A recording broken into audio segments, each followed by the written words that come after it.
And good morning from Wells Fargo Arena and the Gatorade broadcast with Jeff Honnold here with you with Coach Bill Kane. And Coach, they turned the microphone, turned the speakers a little better today, but now they're doing chicken dance, so they cranked that up. But and hopefully it's good enough that we can hear each other. Yes, it's a better today.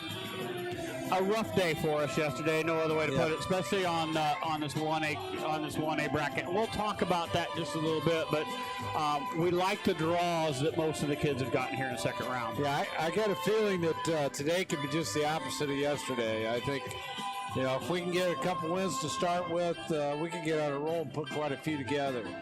So just to kind of update everybody, we're going to give you an update what the wrestlers are here, but we're going to give you an update on how things are going to go today. So right away, we're going to have the consolation rounds. So anybody that they call wrestlebacks, so they'll be doing in the consolation bracket and the quarterfinals at the same time per weight class. And then they'll come back with the winners of consolation and the losers of the quarterfinals will be dropped into bracket. So the kids will wrestle twice today, unless you win the quarterfinals and you're off. So that's kind of your reward. So they'll wrestle twice today. If they keep winning, now everybody's got a loss. So if you get lost, you're done. But if you keep winning, you have two tomorrow, and then at the end of tomorrow, we'll know where everybody's going to place and you're wrestling on. Right. So. Let's start out. First of all, let's thank our sponsors here. And again, we really thank Gatorade sponsoring the Gatorade broadcast booth here at Wells Fargo Arena. Gatorade's distributed by Pepsi Bottlers of Carroll.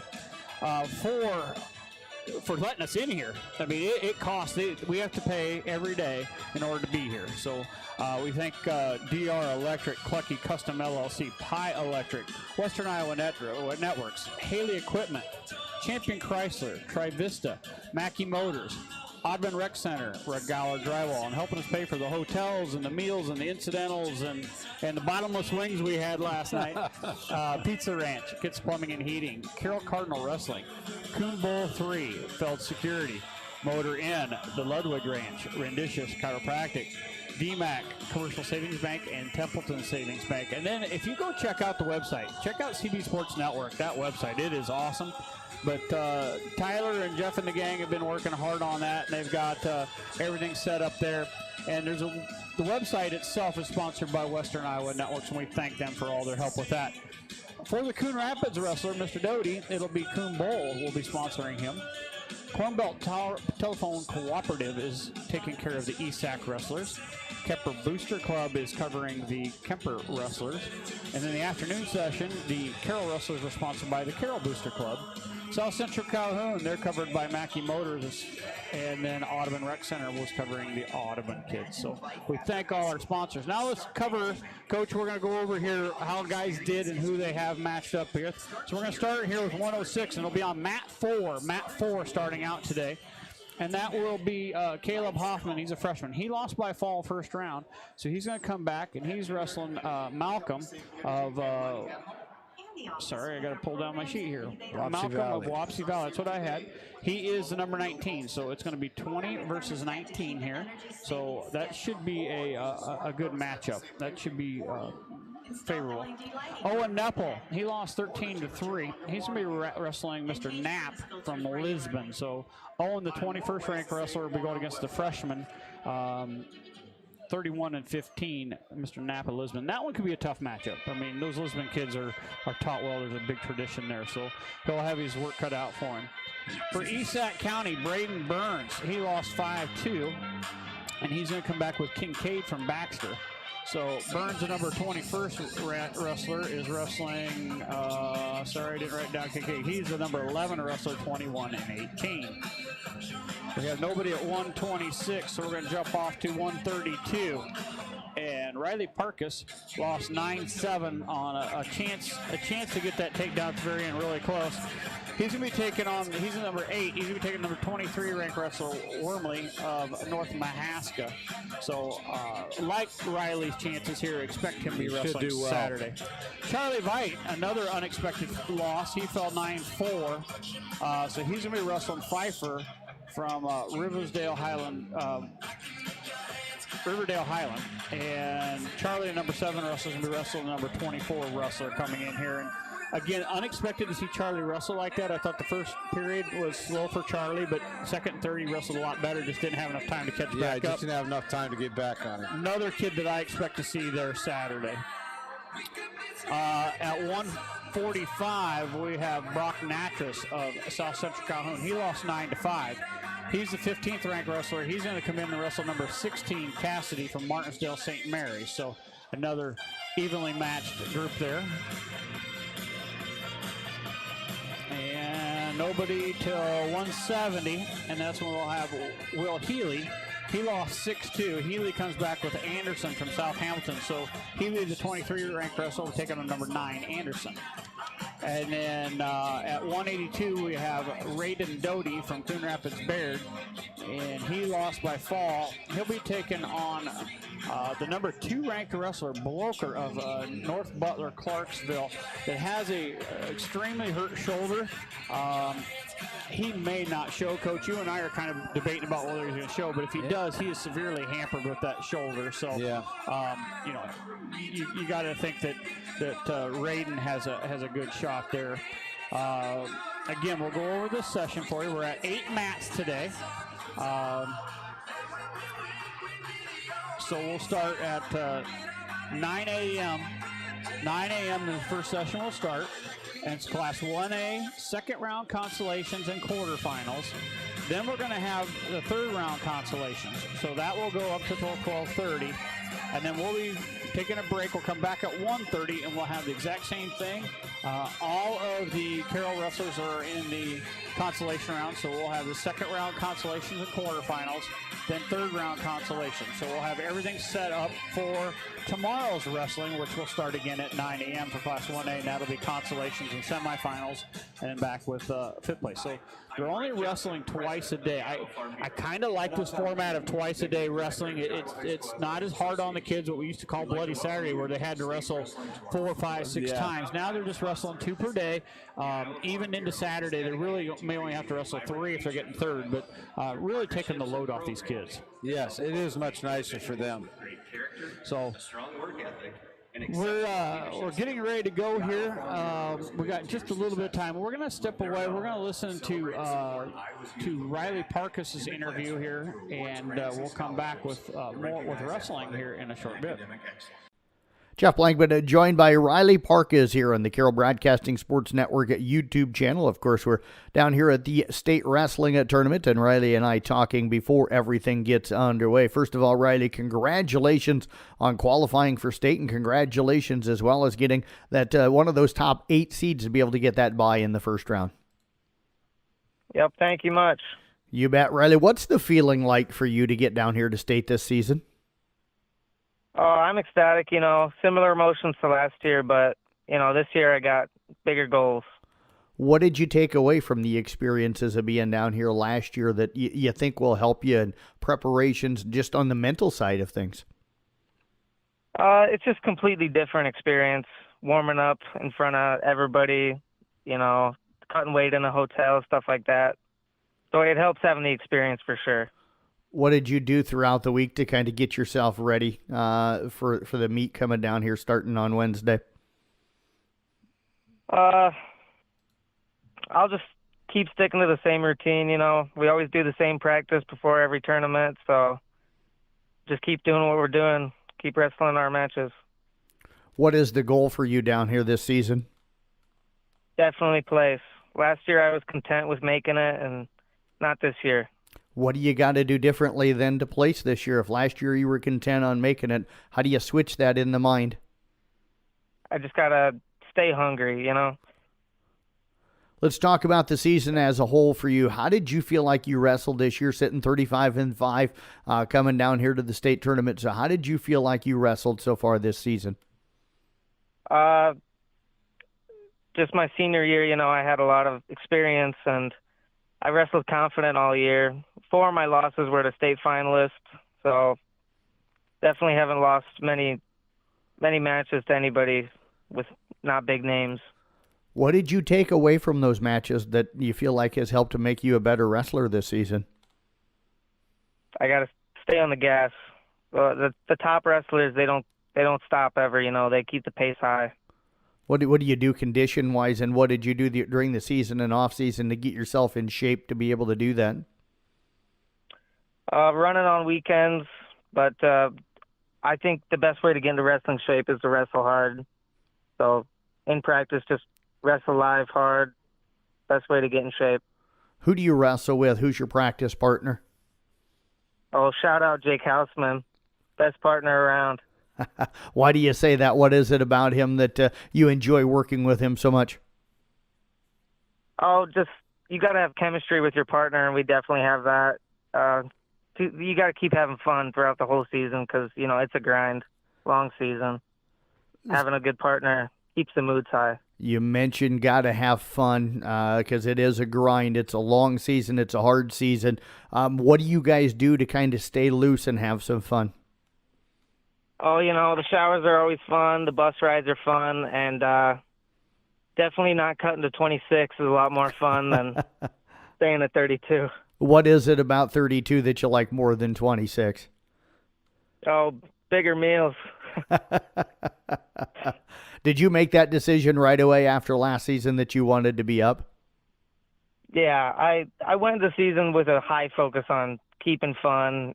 Making 13 last year was not very fun, and you should have fun in high school sports, Absolutely. What made you decide that 32 is where you wanted to end up?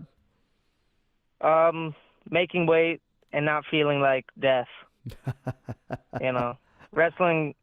My wrestling wasn't impacted by my weight cut. How much do you think that hurt you? Oh, mentally it hurts a lot, when you're just in a bad mood all the time. Yeah, I don't think a lot of people that aren't around the sport probably don't realize how much that impacts you guys. Riley, I tell you what, you've had a great year this year. Let's talk the state qualifying meet Saturday. You guys went up to West Monona. You ended up taking home first place to get that number 8 seed down here at the state tournament. You went 3-0. You picked up a win by fall in your quarterfinal round match, then a major decision win over Zach Trott of South Central Calhoun, and then you beat Mark Gann of Hinton by decision 12-5. So looked like you were in control of all of your matches. Did you feel like that when you were out there? Yeah, if I can keep wrestling just like that at the state tournament, I'll definitely be very happy. I was in control of all my matches, and yeah, definitely. What did you feel like you did well on Saturday? Taking people down. I feel like my neutral position's really strong. My defense is really strong, and I can take down most anybody. What were some of the things you worked on that you felt like you needed to improve on coming down here?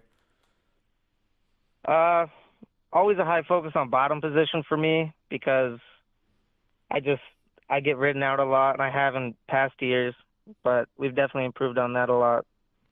Riley, you get that bye in the opening round. You're going to wrestle the winner of that first round matchup between Carson Senchins of Kingsley Pearson and Jack Brannon of Riverside. Senchins a senior like you, Brannon a freshman. How do you kind of prepare yourself for either one of those guys, or is it more about you going out and wrestling your style? I've never liked really looking ahead at my matches. Mr. Vaughn definitely knows that. I wrestle better when I'm just focused on my wrestling my match. How do you like the addition this year with 8 more wrestlers per weight class coming in and moving it to 24? And what do you think of the field this year in Class 1A 132? I'm confident, and I like the first round bye that I got. Definitely helps to have extra time after weigh-ins to get ready, hydrate. What will you do in between weigh-ins until you have to wrestle that first match? Will you watch those two guys wrestle each other, or will you kind of stay back and just kind of, do your own thing? Most likely just do my own thing. Coach Vaughn will tell me what I need to be told, and I'm confident in that. Riley, besides the wrestling, what are you most looking forward to getting to come down to state, especially this year as a senior? What are you hoping to soak in besides getting to that medal stand and wrestling on Saturday night? I want to be in the Grand March really bad. I've always thought that was a really cool thing to watch, and I really want to be a part of that. What is it about the Grand March that you enjoy so much? Oh, well, everybody's there is, the baddest in the state. And everybody knows that. Well, I tell you what, Riley, I appreciate you joining us here today. Wish you the absolute best of luck coming up at the state tournament. I know you're going to have a lot of success down there, and we'll catch up with you again here soon. But great job getting down there, and congrats again. Yep, thanks. Appreciate it. You bet, Riley. Well, we thank Jeff Blank and Riley Parkus for that interview. And, Coach, we are ready to wrestle. We got first round consolation match up here. It's going to be Caleb Hoffman against Malcolm. On mat 4, it'll be Malcolm of Wapello against Hoffman of Kemper. And we're ready to go. Coach, you have the call. Okay, they're out there shaking hands right now. It's Huffman in red and Wapello in yellow. There's a little sweep action from Huffman. There he comes back in on the double. Turning. Went a little too far through, but he's going to get his 2 takedown. Now he's the kid from Malcolm's trying to tie up that right arm, maybe wing him through, but Huffman's doing a nice job, broke him flat. Riding tough. There comes Malcolm around on a switch, trying to come behind. Huffman kind of pulls him across. Hasn't given up the points yet. Huffman trying to come back behind. He's got an ankle. Doing a good job. Now he's got a nice cross face in. They're going to call potentially dangerous. Huffman did a nice job there countering all that. He easily could have given up to. Both of these guys twist in ways my body never would do, but really good job of staying on top there. So here we go. Huffman's coming in on the left side. There he goes. Trying to tie up that left arm, but kid from Malcolm sits into a switch.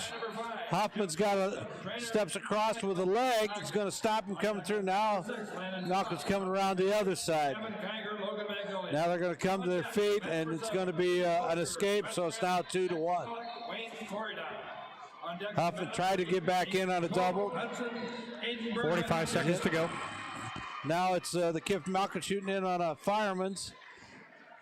Huffman's really stretching back, getting a good cross face. He's got that far ankle. He's got him down on a hip. If he can break those hands, he can get another 2 takedowns. 25 seconds to go. Oh, he's got him. He kind of stacked him up and pulled him all the way across himself. Still, now they're going to give 2 reversals. So now it's 3-2. Yeah, had him look like he was sticking him in a cradle or a stack and just went too far. Trying to come up to his feet. Malcolm trying to get chicken wing. Now they're up on their feet. They're going to call time. Yeah, Coach, I thought he had him there. Almost had him in a cradle. Was going to stack cradle him and then just went too far. He's pulling a little too far across. That's 2 or 3 times he's got to learn that settle there. Yep. Now, I did notice something down there. The referees have underneath their wristbands, there's a watch, and the watch actually vibrates when time's up. So you don't have the kids running out there. Okay. Kid from Malcolm starts down. Hoffman gets a good bar arm. Now he lets that go. He's got a half in. Coming under the pits, working on the wrists. Got him broken pretty flat. Getting a little high. Now the kid from Malcolm back up. On deck on mat number 2 at 120. Sucks him back on a hip, trying to put a leg in. But Malcolm catches his leg, trying to lift it. Huffman trying to get a power half in on that backside to keep control. Right now he's down on his hip. Malcolm's up on his knees in pretty good shape, but Huffman's still in control. Trying probably to get to a stalemate. There's the reversal as Malcolm slides down to the legs. So now it's 5-2. Huffman's got to come up, get something going here. Start trying to get to his feet. There he is, up to his feet, working on the hands. Malcolm picks up one leg. Got his left leg up in the air. Huffman's got a whizzer in on that side. Got the head pushed down. Try to come with a power half. Trying to work that side and come around the front. He's going to push away and get one. So now it's 5-3. Huffman got into a nice double early. Got the takedown. There he's tried to shoot again. Didn't get in tight enough. Malcolm really sprawled away from him. 20 seconds to go. He's down 5-3. There he comes in. Nice low ankle. Tried to grab an ankle. Now he spins around, gets a leg. He's picking up the leg. On deck on mat number 2. He's kind of coming across again, but now he's got both legs. If he can work up around the back, he might. Regina, Iowa City. There's the 2 takedowns, so he's tied it up again, 5-5, right at the buzzer. Right at the buzzer, as Coach said. And 5-5 here going into period number 3, and I think he's going to take down. Yeah, you got to take down. It's Huffman's choice, so he's going to go down. He's been able to get away from Malcolm, so we'll see if he does it again. Mat number 3 at 120. Malcolm comes in on the left side. Huffman tried to come up right away. Now he's set into a switch position. Now he comes up to his feet, working on hands. Malcolm goes underneath him. Oh, if he could just got spun around, he might have He's a chance trying to here. sprawl. If he can get his legs sprawled out, He's got him. He's got him. I think it's 2 there. He finally gives it 2 and getting back points. He's got him tight, too. He might pin him here. Malcolm pulled him right on top of him. He slipped the leg around him, and he's got himself in pretty good position here. He's got his arm pulled stretched way out. Minute 30 to go. And you don't have to be in a hurry here because I don't think Malcolm can do a whole lot to stop it unless you try to move and get in a better position. I mean, he's got the legs around him. Now he's going to pull the head to him. That's really going to make it tight in there. It's going to get tough. On deck on mat number 6, Ronnie Orr. He is sprawled all the way out. There's the There it pin. is. So it's Huffman. They kind of pulled each other over the top a couple times. He did it, and Huffman hooked those legs in and was able to get the reverse and get him on his back. So after 450. You know, that was one of the concerns, Coach, is he's been riding high all day long and getting caught. That's probably one thing he needs to work on, but yet he sprawled out. He somehow got his leg hooked all the way around there. They didn't figure forward. He just had him sprawled, but had these arms stretched all the way, almost like an iron cross with these legs, and pulled that head in. I don't know how you call it. It was the old iron cross, but he used his legs to pin him. Yeah, and he couldn't lock his legs because that's a penalty. Yep. So, but he did a good job holding him there. So now we're going to have Owen Nepple here on mat 4. Right back on the same mat, and we're just getting started here with Nepple going against Knapp. Nepple's got an arm, comes around with a spin, trying to turn like a fireman's. Nepple trying to keep the pressure on here. Still got that left arm spinning it. Knapp's trying to get to his leg and ankle and come around behind, and he does. So now Knapp takes a 2-0 lead. Nepple's got a good base under him. Knapp trying to work on his left arm. Now he's reaching across, got his right wrist, 2-on-1. Nepple frees that up. Trying to work his way up. There, Knapp pops to his feet. Knapp went right down to his ankles and was able to control him. Now Nepple coming back. Pulling the arm all the way out in front. Comes back up to his feet, spins away and gets 1. So now it's 2-1. 45 seconds left here. Both into a collar tie.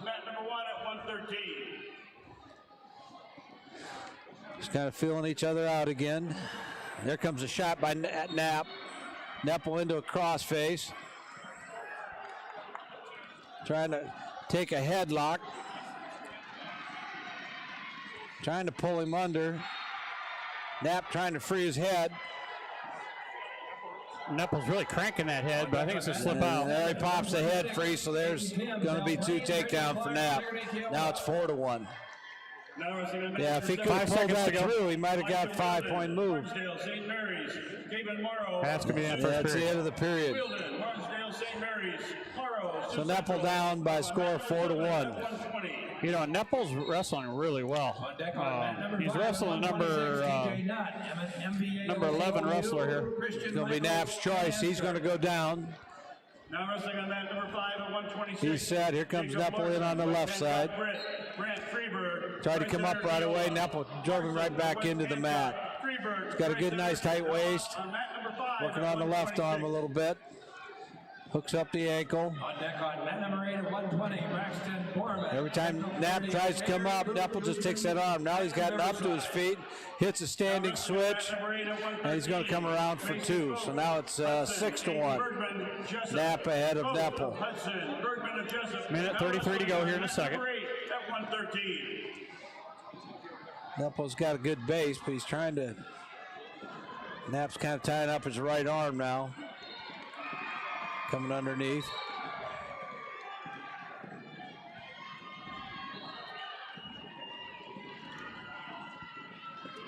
Just riding right now. Yeah, got a wrist Nepple's lock. just trying to sit. Needs to get something going here. Put a couple things together. Minute to go here in a second. Knapp's riding fairly high. There he comes in trying to hook up a near side cradle.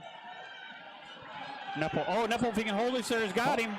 Might Knapp tried to got pull him reversed. across, and Nepple just sprawled out on top of him, gets the reversal. Now he's getting back points. He's going to might tie pin this him. thing up, maybe get a pin. Oh, he's a spin out of I that. think Knapp's going to get off his back. There's a 5-point move, though. It was one of those where Knapp pulled him all the way across. Nepple just sprawled out, got a good base. They're giving him 2 back points is all. He's back to his base, got a good bar arm. Might give Nepple just a little juice to get back into this He thing. almost had him pinned there for a second. I don't know why they don't give the 2, because this is a different move. 2. There's the 2. Now it's Knapp trying to come around Nepple's behind. riding high. He needs to He's slide still him out of got the bounds. head. 4 seconds to go. 2. Got to hang on to that head. 1. He's going to hold him. There we And go. There we go. So now it's 6-5. So he's gotten back into this match pretty good. And it'll be Nepple's choice. I'm sure he'll go down. 6-5 here. Nepple's trailing, but he's right in Wide the match. open. Gage Vernon, New London, Peyton Harger, Nepple gets set. Knapp comes in on the left, goes to an ankle right away, tries to stop it. Southeast Warren, Melcher, Dallas, Cash Hatfield, Regina, Iowa City. Knapp reaching back, trying to get some hand control and then work up. Got the hands, works up, there's 1. So now it's 6-6. We've got Burns Going to from take a takedown to win the match. Burns is on mat 3 right now. He's up 2-0 from IHSAA County. Number 7 at 126, Aiden Tim, Bell Plain. Burns in the top position now, up 2-0 here in the first. Tim of Bell Plain, Clark, Sigourney, Kyoto. Okay, over here we just got collar tie for both wrestlers. Minute 20 left.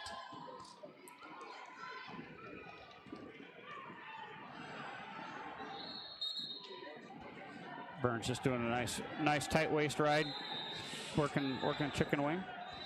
Here Knapp just got a front headlock and snapped Nepple down, but Nepple kept turning into him. They ended up going out of bounds. So we're back in the middle of the mat, minute 10.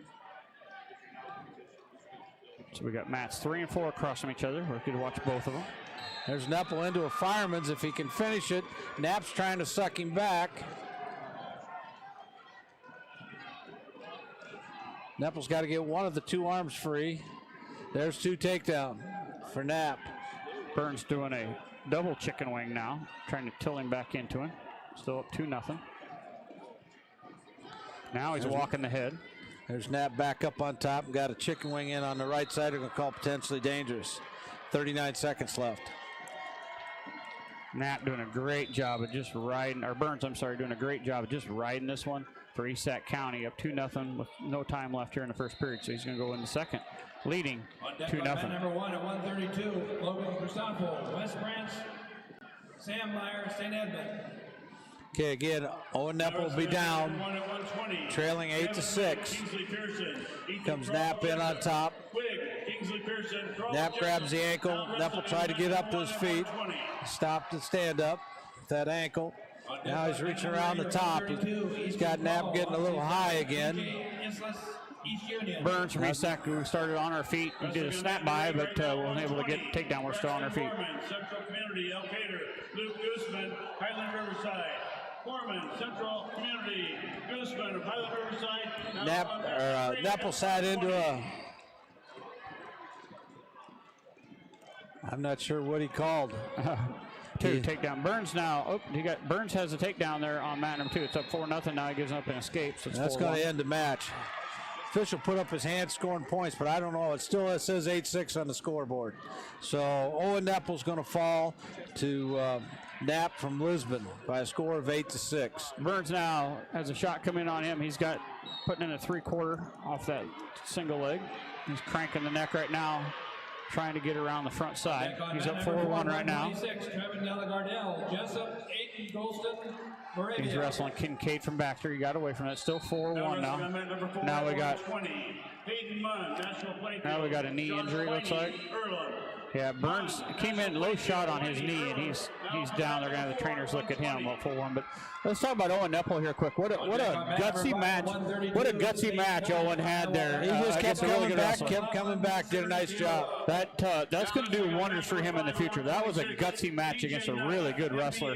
You know the Lisbon kids are taught really well, even though he's a freshman. And Owen hung right with him and really showed a lot of really good moves and a lot of bright future ahead for Owen. I thought he wrestled really well. That'll do him a lot of good for next year. Yep. When you're wrestling those good wrestlers from Lisbon, you know they're taught well, so that's going to help him. And Burns down right now. They're looking at his right knee. He had his sleeve over top of it. Trainers looking at that. They got an injury time going on. We got about 46 seconds left of injury time, but he's up. He's cutting it. Kid dove right into his knee. So it's 4-1. Burns from East Sac County ahead. Oh, we got a little blood. Trainer came out and wanted to clean up some blood. It is 4-1 Burns ahead of Kincaid from Baxter here on mat number 3. We're on our feet, and we're going in. There's a shot by Kincaid. Burns counters. Another shot by Kincaid. Countered again. Now Burns tying up the head, trying to spin around, and they're back on their feet. There's a single leg by Burns. Not attempt. No, go good. They're right in the middle of the circle going right now. Shot by Kincaid, sprawled out by Burns. He's trying to get him on a hip. He's trying to come back behind him, get him takedown. He does on a double leg. Now he's trying to get that arm in an arm bar, breaking him down. He's got him down to his stomach right now. Working that stomach area. On deck on mat number 5 at 132. He's up 6-1 right now. On deck on mat number 6. There's 13 seconds left here in this period, so he's going to ride him out to go out of bounds. So Burns up 6-1 from East Sac County, looking to move on here in the Consolations. Ronnie Orris, St. Edmund. Lincoln Edwards, West Branch. Orris of St. Edmund. Edwards of West Branch. Burns covers. There's a stand-up tip by Kincaid, knocked back down by Burns. He's going to start trying to get that arm, but they come back to their feet. Picks him, tries to pick him up, doesn't do it. Tries to pick him up again. Now pulls him back over himself and puts him back down onto the mat, out of bounds. And that is going to be the end of the second period. Burns leads 6-1. Burns from East Sac County, 6-1 here. Going into period 3, they go back to their feet. Both gentlemen are very comfortable on their feet, but Burns has been having the better of it. Just going to tie up now. There's a shot attempt, not a weak one by Kincaid. Burns counters that one. He's trying to snap around, not able to do it, and they come apart. There's another shot attempt by Kincaid, sprawled out by Burns. Now he's going to try to counter. Sliding backwards here, trying to get a good base. Now he's got his feet set. He's trying, nope. Thought he was going to do a head chuck, but now they're just splitting back apart. There's a shot, spins around, doesn't get it. Got him set up again. Looked at throwing him there from his knees, but not able to do it. And there's Burns is going to slip and fall down, and Kincaid's going to cover him for 2, and now he's got him in a half Nelson. Burns is down for the first time, still leading 6-3. Burns trying to work his way back up, just kind of sitting there right now, not really doing a whole lot. Needs to get himself back up to base. Minute 7 to go here. Burns leads 6-3, but in danger of getting turned. Hunter Wernley, North Mahaska, Riley Parkus. Kincaid's really working now. The coach is telling him to go the other direction. Kemper Catholic up on mat number 7. You're on mat 7, Coach. Yeah, you're on mat Parkus 7. is walking up to the mat now, getting ready to go in. 6-3. Burns leads here with 48 seconds to go. He gets up to his feet, almost gets away, but Kincaid grabs the leg. Coach will have Parkus here. Parkus against Wernley. Burns working on a reversal here. Gets behind now. Still hasn't got it. He's got one escape.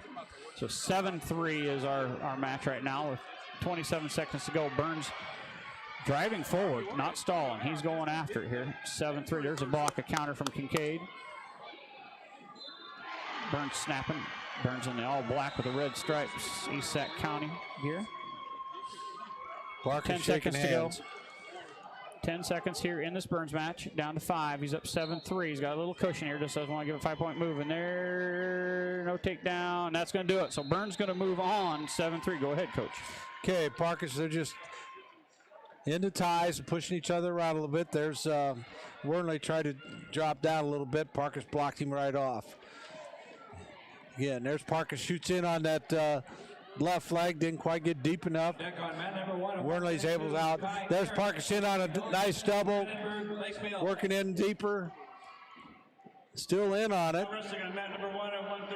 Now he's got his head kind of down.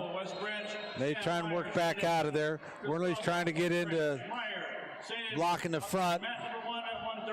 Parkers got that arm hooked like he might try Kelly or Fireman's. And now he lets that arm go. He's going to come up to his feet. Wernley's got his left leg. He's got it up in the air. Parker's got a whizzer in. Wernley trying to trip. And Parker's did a nice job defensing that off till they got out of bounds. So there's still no score. Coming back to the middle. Wernley of North Mahaska. Right away, Parkers grabs that wrist, tries to get a 2-on-1 control. There comes Wernley on a shot. Parkers a reshot, back in on pretty deep on that left leg. Tips him back to the other side, trying to step over. Now he's into a double. Wernley gets back to his base, trying to sprawl away. Parkers dumps him back on his backside. Still trying to get it. He's got that one leg stretched out pretty good. 23 seconds to go there. Parker's trying to work around to his left. Wernley got his ankle up in the air. They're going to call stalemate. 12 seconds left. Charlie Veit will be on number 5, but we have an extended injury timeout right now on 5, so we'll see what goes on there, but he's on deck there. Okay, back at it here on mat 7 with Parkers. Got an overhook on the right side. That's going to be the period. So we're going to go to the second period with no score yet. Parkers against Wernley from North Mahaska. Parkers will defer. On deck on mat number 8 at 138. Wernley's going to choose down. Chase England Atlantic. So he gets set. Here comes Parkers up on the left side. Right away, chops that left arm. Gets it tied up pretty good with that wrist. Trying to break him down. Now, Wernley gets to his feet. He's going to get an escape. So now it's 1-0. Wernley over Parkers. I think Parkers feels pretty comfortable on his feet, but he's going to have to get after it. There comes another shot. There's in on the Fireman's. Trying to flip him over. He's got him down his hip, and there he goes. He got 2 takedowns, so now it's Parkers up 2-1. Did a nice job with that. Not trying to tilt. He's got a chicken wing. He's getting a count. He's going to get at least 2. So and look a little more aggressive here in period number 2. Yes, he is. He's up 4-1 right now. Is Parkers. On deck on mat number 3 at 138. Now he's got the right leg in, trying to reach under there. St. Albert. Trying to get under that wrist and pull it across. They're going to call him out of bounds. So we got a minute 5 left. Parkers up 4-1. He seems much more aggressive putting things to him. Wernley gets down. Parkers coming in on the left side. Switch over to the right side right away. Gets that wrist. Now he ties up that left arm from underneath. Got him. Started to come up. Broke him back down. Now he's got that left leg in. Now he's trying to get that right arm up over his head. There he's got it up over the head. He's got to be careful with it. Oh, and he slipped through and the leg got out, and Wernley gets a reversal. So now it's 4-3. They're just starting to wrestle again on 5, so Charlie Veit's still on deck. Parker's able to get up to his feet, gets a hand control, comes out for 1. So now it's 5-3. Tying up the elbow. There's Parker shooting again on that right side. Got that leg hooked up pretty good. Trying to come around behind. There he does. Gets both legs and gets to the double takedown. So now it's 7-3 Parkers. We're inside the last 10 seconds, and he's calling stalling on Parkers. 7-1. What do you call? I mean, they just went there for 3 seconds, and Parkus was on top, and he called him for stalling. Wow. I did not understand that one. I like stalling call, but that one seemed a little quick because he's been the aggressor here. Yeah, he's the one that's trying to turn him and everything. Now he's going to call Parkus for a caution. Got 5 seconds left. Parkus switches over to the right side, then they're up to their feet. Drops him back on his hips. So that's the end of the second period. Parkus ahead 7-3. It's going to be Parkus's choice. He's got blood. Somebody does. I think it's Parkus. Yep, he's wiping off blood on his nose, cleaning up the other wrestler. So, yeah, I did not understand that stalling call at all. No, I don't. Unless it wasn't like you were there for more than 2-3 seconds. So yeah, again, we're waiting for Charlie Veit. He'll be coming up on 5. There's a pin on 5. So Nutt from MVAOC just got pinned. So he'll be done. On deck on mat number 2 at 145, Danny Kinsella, trainer, rider. Down here, they're still working on Parkus's nose. Wrestling on mat number 2 at Get some cotton up in there. Got one of the Iowa State trainers clean off his face. Here we go. Parkus back to the middle. It's his choice. He's going to go down. Deck on mat number 5 at 138, Charlie Veit, East Sac County. He's up 7-3. Highland Riverside. Got to his feet right away, working on hands. Going to get taken back down to the mat. Did a nice lift and took him down. Worley's trying to ride with a tight waist. Coming out of the pit. On deck on mat number 6 at 138. Parker's trying to get back to his feet. Sits out to switch. Comes back to his base. Now wrestling on mat number 6 at 126. Sawyer Callahan. Parker squares up with him. Comes up once, got the escape. Now it's 8-3. Worley tries a shot. Parker. Minute 25 to go. Out. On deck on mat number now you got to start thinking about major decision, coach. Bell Plain, Caden Abbas, AGWSR. Now wrestling on mat number 4, 138. There's Parkus with another shot. Taps ahead, comes in. He's got that left leg soaked up pretty good. Got to the right leg, and there's 2. Now it's 10-3. Parkus. 57 seconds to go. We're waiting on Charlie Veit. He is on deck on 5, so we're not missing that match. Okay. Parker's got a good bar arm now. He's got his right arm barred pretty good. 32 seconds. A lot seconds. of weight on him. Number 3 at 138. Evan Meadows, West Monona, Whiting. Trying to come around underneath on the far side. Now the bar gets loose. Helton to St. Albert. Now wrestling About a half on the right. Now he's trying 30 to pull him seconds. over, coming underneath to the far wrist. Tried to pull him through. Got the leg in on the right side. Tried to get a little cheap tilt. Now Parker's got his hip down. Banana splits. Trying the old backwards banana splits. 14 seconds to go. Pulled him through. Not going to get anything out of it, but still got that leg in on the right side. So Parkus is going to move on, it looks to me, right? Yes, Parkus will move on. There's time. 10-3. So Parkus did a nice job. I still don't know what he did to get a stalling call because he was hammering the whole time. I'm with you. That one seemed to go quick. I'm okay with it. I'm not going to say yeah. don't call. We've been talking about that one was as fast as I've ever seen one called. So there was something he was doing that referee did not like to see. So we got on mat 5. We're going to have Charlie Veit coming up here, and at 145. We're going to have Natras coming up. We're going to find a match for him. He is match 1280. We'll see if we can find 1280 here. Walders, East Union, Tiernan Boots, Lisbon. 1280. He will be on mat 4. So he is in the hole on mat 4. Wyatt Hawkins, Logan Magnolia. So we'll have 4 and 5 going on here. So Charlie Veit, we're waiting on him. We're going to take a break. We'll be back with Charlie's match after this. Regaler Drywall wishes all area wrestlers the best of luck at state tournament time.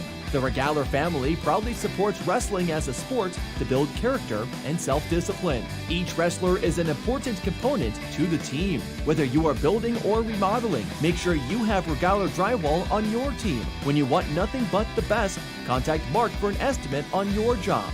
Reliable, professional, Regaler Drywall, 792-4054.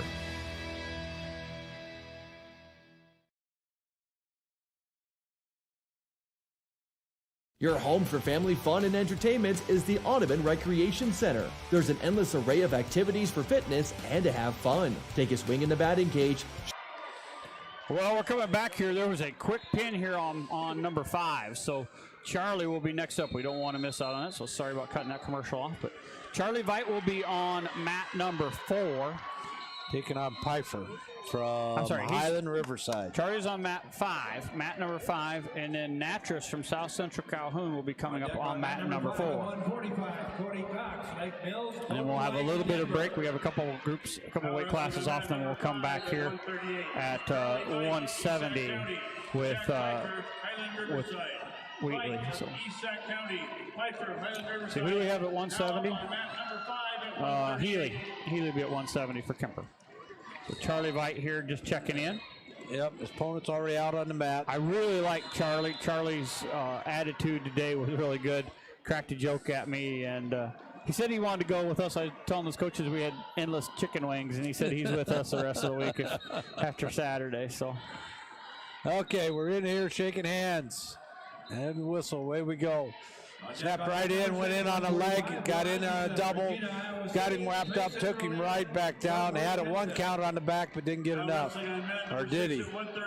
I don't think they gave him anything there. Okay, now he's got the arm chicken wing on the left side. He's looking for tilt. He's going to let him back up. It was so easy to get that takedown. He's going to try and go get another one. So it's 2-1. There's Charlie right back in on that leg. Tried to go a little quick to the back, and how did that guy flip over? I think if he gives 2 takedown there, I think Charlie grabs the head. He might pin the kid. He's that high. Charlie's going to come out here and get this reversal, I think. Yeah, I don't know how that kid ended up stepping. Charlie went a little too quick, and the kid was able to hook a leg and come over the top. So the other kid got takedown, make it 3-2, but Charlie's got him in trouble right now. Got a reversal 2, make it 4-3. Injury time. I got blood time. And Charlie's had nosebleed issues, so. And Charlie had him on a half, and the leg hooked up. He was ready to take him into. So Charlie came in. Somehow the kid jumped over top of him basically and stuck legs in as he came by. And yeah, I don't know how they did that. It's one of those where they're rolling through. Charlie went actually deep, and the kid was able to do it. And you could tell the kid's a legger. He wants to be on top. Charlie then kept him high, grabbed the head, and kept spinning him around, and got loose, got the reversal, and then had him in trouble, but must have gotten popped in the nose. We got a little nosebleed situation going on. So right now the score is 4-3. Charlie Veit of East County up here in the first with 1:07 to go. And he's been the aggressor all the way through. So now he's on top. See what happens. Like a set. There he goes. Pfeiffer sits into a switch. Charlie stops that, pulls him back around, trying to work on that left arm again. Pfeiffer sits out another switch, stops it again. Charlie working a head lever a little bit on the left side, trying to get a chicken wing in over there. I think he's got it in a little bit. Looks like he might be trying to go for a tilt. Charlie's the stronger, better wrestler here by far. Just hope he doesn't get caught on anything, because right now he it's should be just able to like he sometimes pulls a little bit too far through. There He's got him pulled over, and did you get a 2 count? He got nope. I think they didn't give him 2 again. I thought they counted 2, but he didn't get him. So now they worked up, and he's up to his feet. Charlie's trying to pull him around, got him back down. Might be some back points close there again, but. Now he gets back to his base, kid from Riverside. 5 seconds to go here. Charlie's got a good, tight chicken wing in on this right side. Trying to suck him back. That'll end period number 1. Charlie Veit's going to be up 4-3 after period 1. Was that 3 times? I thought he had 2 points. Yeah, he's close. He's just not able to hold him quite long. This kid's got a lot of wiggle to him. I wouldn't say strength, but he's really flexible and able to kind of bend his way. Charlie's going to take down. Okay, so yeah, Charlie's going down. Watch the legs. Turns into the kid. Steps, got a leg hooked. Got to grab a hold of the legs, trying to switch off too. Come around behind. Now he's got the reversal. Now he's trying to get that head lever on the left side. He's worked that head lever into a chicken wing a couple times.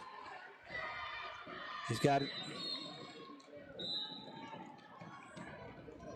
Oh, must be another blood time. We're waiting on Natras. He'll be on deck here on mat number 4. So waiting on Natras, South Central Calhoun. We'll have that match for you live as well. Yeah, Charlie, they're putting a new nose plug in.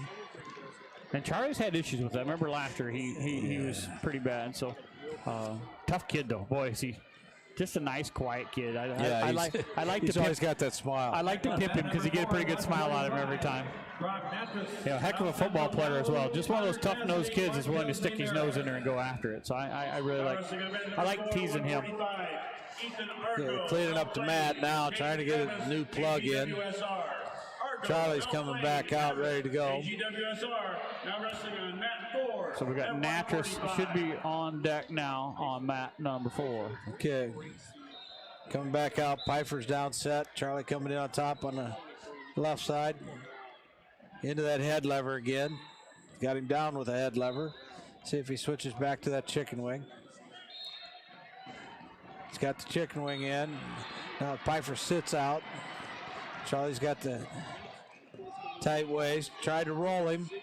Charlie follows through and steps across. Stops the roll. Now he's chopping that right arm. Trying to get a chicken wing on that side. Charlie's still working that wrist. Pfeiffer sits out.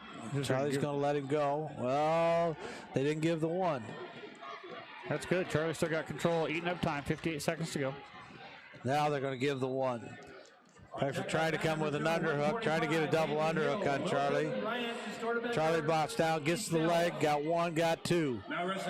So there's another takedown, makes it 8-4. Charlie did a great job there. Those underhooks, he just dropped down, grabbed the leg, and drove through it. Charlie working on that left side, trying to get to that chicken wing again. Works the head lever down until he can get to the chicken wing. Now they're going to step out of bounds. So 8-4, 25 seconds left. Charlie's going to let him go. He's a lot better on his feet with him. 25 seconds left. He's told the official he's coming in on the start. He wouldn't have to let him go, but he does. There's one. Charlie back in on that same leg, trying to come around the other way this time. And Pfeiffer trying to step across and stop. Charlie's got to get his right arm out so he can get around the waist. Now they come back out in front. 3 seconds to go here. Pfeiffer's got a whizzer in to stop Charlie from getting this 2, and that's going to be the end of the period. It's going to end up 8-5, but Charlie's been pretty much in control. Yeah, at this point, Charlie, just keep doing what you're doing, but don't get caught in anything silly here. Pfeiffer wants to go neutral. I think Charlie says that's good. Yeah. And there he is on that leg again. Got the one, got both of them. Trying to work up around the waist. There's the 2 takedowns, so now it's 10-5. Charlie steps over the leg. It's like he might be trying to put a half in on that left side.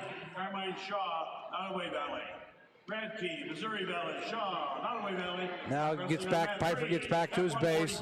10-5, Charlie leads with a minute 30 to go. There's Charlie coming around. He's got that chicken wing on he got him. Left side. He tried to tilt him.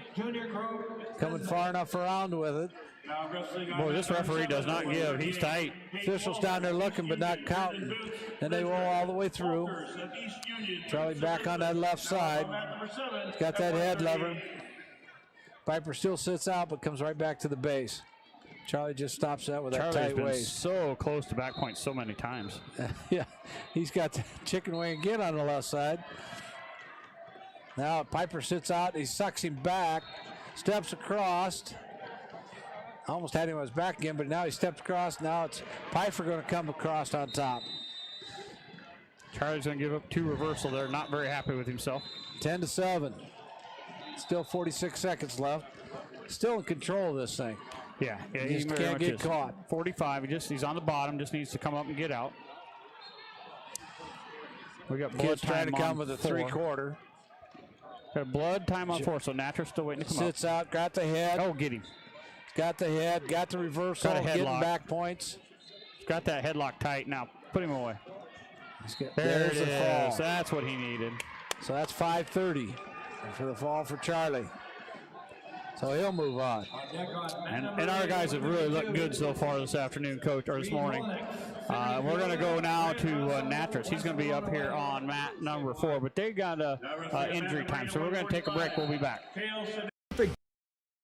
Game on one of our 8 state-of-the-art bowling lanes with a walking track, racquetball court, soft play area, arcade, and a variety of fitness classes. There's something for everyone. Enjoy trivia nights, karaoke, and even live music. With a full restaurant and bar and activities for all ages, your family is guaranteed to have a great time. No membership required. Audubon Recreation Center, just south of Albert the Bull in Audubon. TriVista is Carroll's premier truck sales and service dealership. With trained and certified technicians, they focus on customer uptime. As an all-makes parts and service provider, you can count on TriVista to provide innovative solutions for all of your transportation needs. Being 100% committed to customer satisfaction is their #1 goal. And if you'd like to join the dynamic team of diesel techs in Carroll, there are positions available. Enjoy the great pay, benefits, and family culture, all while expanding your career and honing your skills. Apply today at trivistacompanies.com/careers or stop by their Carroll location today. Area Bobcat owners, put your trust in Haley Equipment in Carroll to keep your Bobcat equipment in top-notch condition all year long with genuine Bobcat parts. All Bobcat parts, from belts and battery cables to tires and fluids, are designed and tested to meet the specific requirements of Bobcat machines. That's your assurance that Bobcat brand parts from Haley Equipment will perform properly and extend the working life of your equipment. Stop by your authorized Bobcat dealership, Haley Equipment in Carroll, today. Visit HaleyEquipmentInc.com or call 712-792-3724.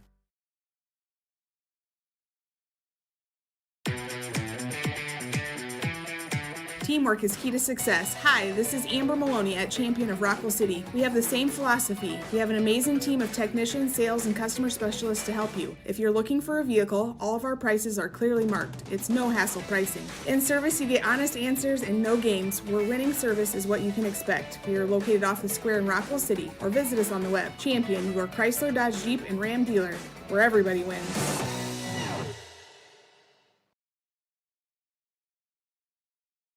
Since 1968, Mackey Motors has been serving Lake City and the surrounding communities with new and certified pre-owned vehicles. We strive to deliver excellent customer satisfaction in every department. Mackey Motors is a full-service dealership providing you with all you need, from an oil change in one of our quick lube express bays, service work done by world-class trained technicians, body work done in our state-of-the-art body shop, full vehicle detail, or come sit down with a member of our highly knowledgeable sales staff. Small-town values and handshakes. Choose Mackey Motors. Find new roads at Mackey Motors in Lake City. MackeyMotors.com.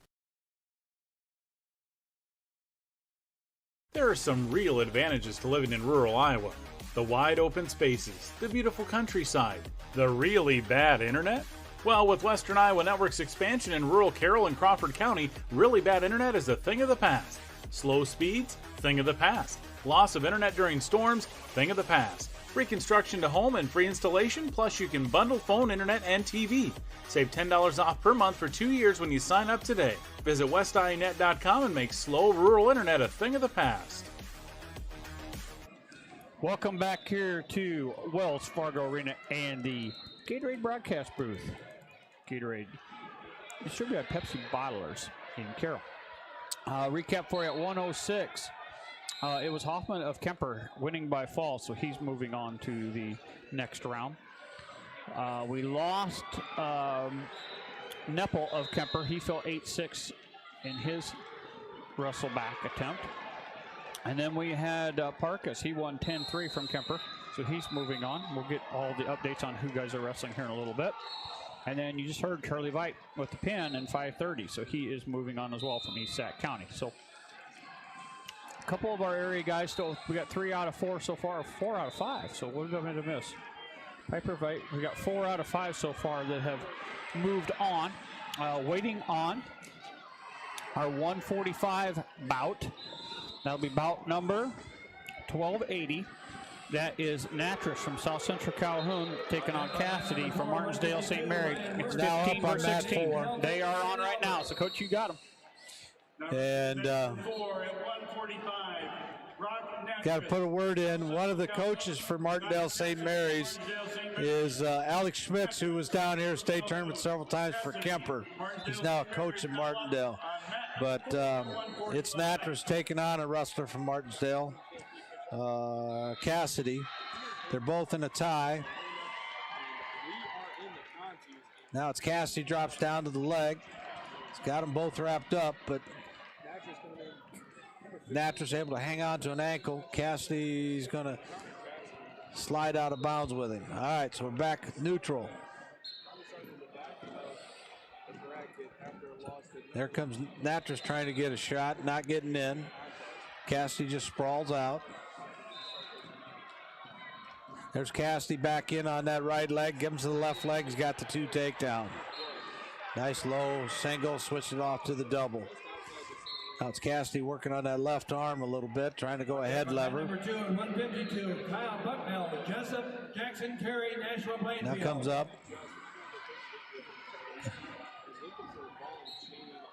Through that crotch, trying to get a ball and chain. Now he's under the pits, trying to bar up that right side. Natras does a nice job getting that arm back out front. Comes up, sits out into a switch. It's Cassidy coming around with a re-switch right behind him. Now it's Natras up to his feet. Cassidy's going to take him out of bounds. So no change. Natras gets set.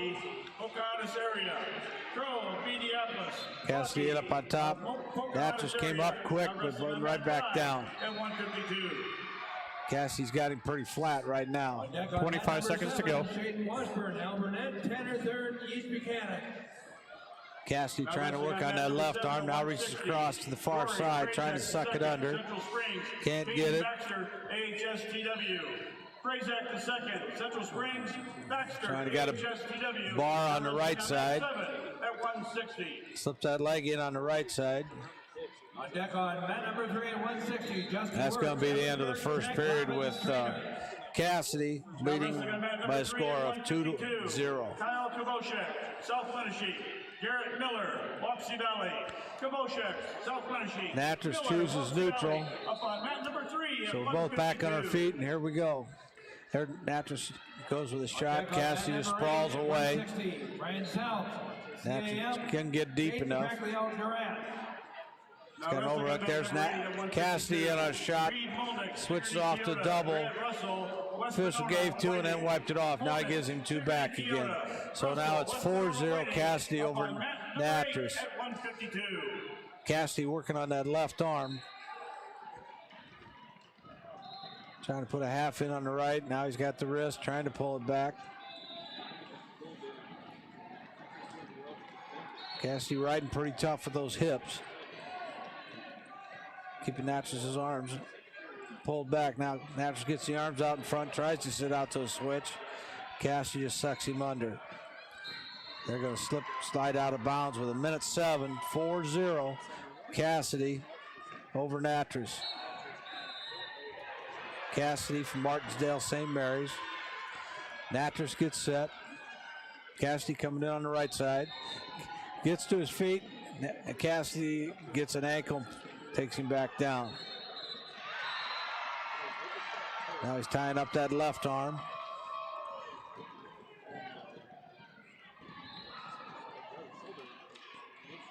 Not really letting Natras get much started. Now working on the right side. Natras started to come up, and Cassidy just grabbed an ankle and took him right back down to the mat and got him pretty flat. Wrestling on mat number 2 at 152. Kyle Bucknell of Jessup, Jackson Terry. Cassidy coming with a crossface. Bucknell of Jessup, Terry, National Plainfield. Now wrestling on mat 2 at Now he's got a chicken wing in on that right side. Natras sits out, gets his arm free again. Cassidy sucking wrists under, trying to put a half in on the left side. Natras tries a little bit of a Granby. Cassidy tries to load him up and take for a tilt. Not going to happen. Cassidy gets to his feet, and that's the end of the second period. So it's going to be 4-0. Now wrestling on mat number 1 at 152. Now Cassidy's going to choose down. He's ahead 4-0 over Natras. Natras in on top. Cassidy up to his feet. Natras tries to pick him up, takes him back down. Cassidy's got that left leg under him. Now he's got the right one. He's back up to his feet. Working hands. There's one escape. So now it's 5-0. Cassidy leading Natras. Natras tries to go for a shot. Cassidy blocks him off. Now he tries to sit under, and Cassidy catches him, takes him over to his back. So he's got the takedown, and now he's getting a back count. I don't know. I think he got at least 2. So that's going to be 9-0, and Natras comes out for 1. So now it's 9-1. Down to a minute 10. Cassidy's got that underhook on the right side. Called him because they're a little close to the wrestlers from the other mat. Back to the middle and start again. Natras in on a head tie. Now he comes over the top with the right arm. Trying to spin around to his left a little bit. Come back up. Now he's got the overhook on the left side. There's Cassidy dropping down to that leg. He's got one leg. They're going to call him out of bounds.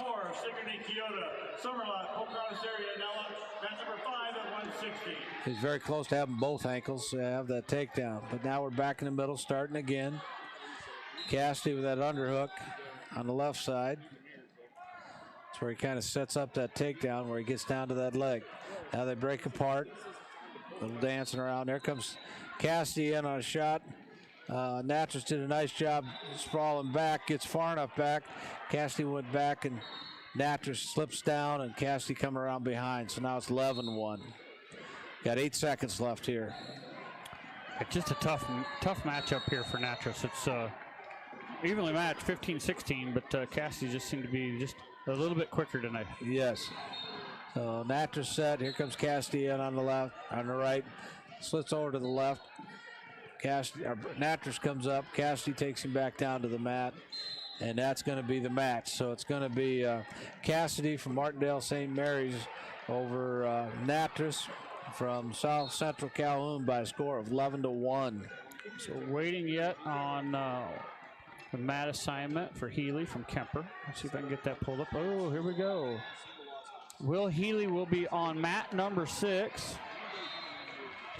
And he is taking on Gabe Anderson from Hinton. So have him coming up here. And then we'll have mat 182, match 22. That'll be Doty from Coon Rapids Baird. So we'll be on mat number 6. Mat 6. And these two saw each other last Saturday. So they know each other here. And Coach said Will was ahead by 3 and got caught. And that has been a few times I've seen Will wrestle this year. He's wrestled extremely well, but he tends to get caught once in a while. So. He's a newer wrestler, and that tends to happen, right, Coach? I mean, you kind of get into that.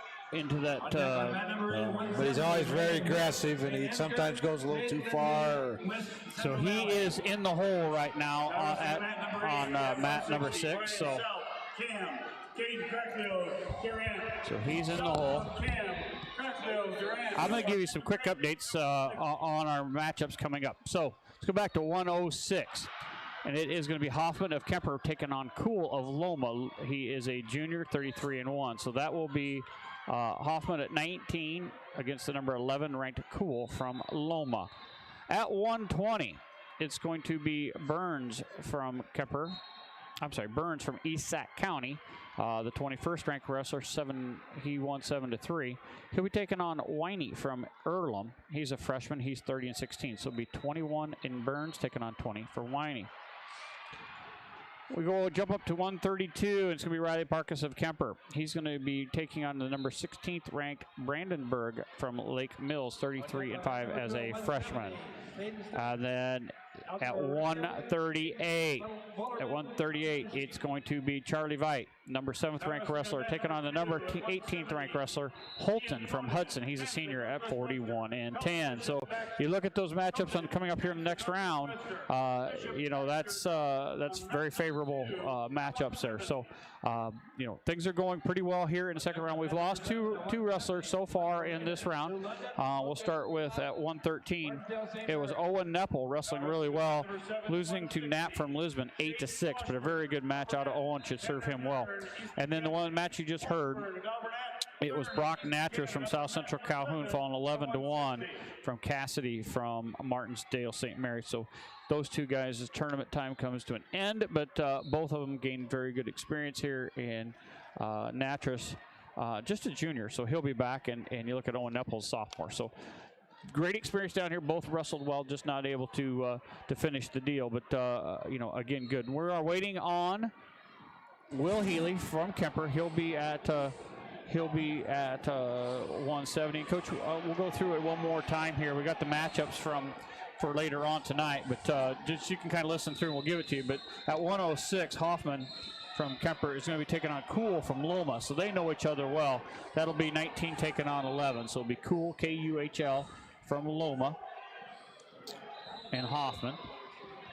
At 120, Burns will be taking on Winey, Winey from Earlham. He's 30-16, so that's 21 taking on 20 there. So another good matchup for our area wrestlers. At 132, Riley Parkus. He's going to take on the freshman Brandenburg from Lake Mills. So Riley, the number 8 ranked wrestler, taking on 16. So you like Riley's chances, especially the way he's wrestling today. And then at 138, Charlie Veit. Charlie will be taking on Holton from Hudson. Holton. Holton. And that will be Charlie Veit at 18 taking on number 7 taking on number 18 in Holton. So some favorable matchups there, Coach, going into that wrestleback round. Yes, there. I think so, and that. Does that get them to a place? That gets them, no. We're getting close. We're getting close, yes. Let's see. We're going to lose 8 guys on this round. We'll lose another 8, so that'll get us down to, so we're going to go 8 down to 16. You know what? If that gets us down to the final 8. The final 8, yep. I think if they can get in there, they can get into the placings. So, need one more win. The podium is always the goal, and I like our chances on some of these kids. But we're going to have here we're on mat 6 here. So Healy is on deck now on mat number 6. So we're going to step away. We'll be back with wrestling after this. Pizza Ranch wishes all wrestlers the best of luck at state. Like you, they're aiming to be the best in the state with their legendary buffet, served every day and all day on the weekends. Don't forget, you can also get your Pizza Ranch favorites for carryout when you order online at pizzaranch.com. Whoa, that's good. Great place. Great food. Great fun. It's Coon Bowl. They have 8 lanes of bowling with a great menu and delicious burgers and sandwiches. Check out their Facebook page for their daily specials. Coon Bowl, 223 6th Avenue South in Coon Rapids. The goal of the Carroll Cardinals Youth Wrestling Club is to provide a fun and positive learning experience and to strengthen their love for the great sport of wrestling. The club is open to any Carroll area kids grades K through 8, no matter their size or experience. For more information, look them up on Facebook. Wrestling has been a big part of the Ludwig Ranch for years. This sport teaches discipline, responsibility, dedication, and self-awareness, skills that will guide these athletes throughout life. Everyone at the Ludwig Ranch would like to wish all of our area wrestlers a healthy and successful tournament. Welcome back here to Wells Fargo Arena, the Gatorade broadcast booth. Jeff Honnold and Coach Bill Kane here with you. Got a couple of wrestlers due up here. We got on deck Will Healy from Kemper. He'll be on mat number 6. And then on mat 5, Mr. Doty from Coon Rapids Bears will be on deck there as well. So we're going to be staying with us here. Braden Doty will be on deck on 5, and it looks like we're going to get a quick pin here on 6 possibly. So Coach will have Healy. I'll wait for Doty, and there we go. So Coach, you're going to have Matt number 6 down here with Healy, and I'll take Matt 5. So Matt 5 will be on deck. So Matt 6 will be Healy up next here for Carroll Catholic. Crazy day down here. It's been fun. We got guys going on. A lot more fun today than it was yesterday morning. Yes, it was a rough morning yesterday, but we're having a lot more fun. Here comes Healy. He's got the white singlet on today. Consolations will wrestle through 285 to completion before we bring quarterfinals and third round Consolations in. Those wrestlers are to remain in the warm-up area until we bring you in for your round. Doty is on deck on Mat 5, so I'll have him as soon as he comes on. Mat number 6 at 182. So we're getting ready. Healy's out there. He's got the white with yellow singlets on. Here comes the wrestler from Hinton. I believe, if I remember right, the seniors wear the white singlets down here for Kemper, so they got the white singlets on for Kemper. Here you go, Coach. Okay. Yeah, Will's got the white singlet on, but he's got the red leg band. Here they come. Shake hands. Official blows the whistle, and away we go. So, dancing around. They saw each other last Saturday. They should know a little bit about each other. Will's tying up her wrist. Tries to drag him by a little bit. Still tying up the wrist. Now they break apart, come back up, circling in the middle.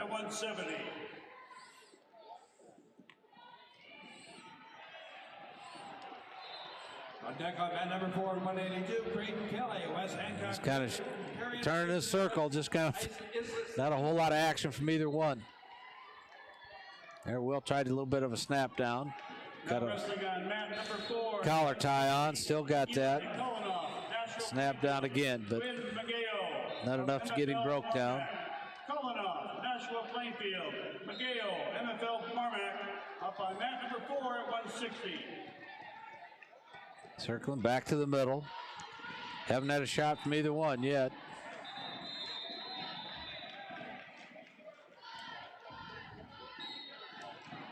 Probably because they were against each other last week. That neither one want to take too much of a chance, but there's tying up her wrist. Hinton wrestler tried to get into a 2-on-1 or a Russian tie.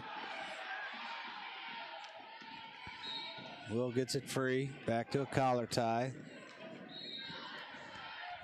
There he drops to a knee, snaps down, got Hinton down to his knees, but now they're back up. Will's got in on an underhook on the right side. Now he takes it out. Back to the middle.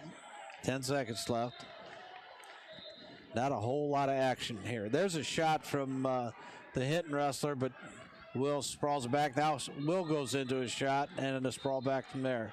So they each had one shot there in the last 10 seconds.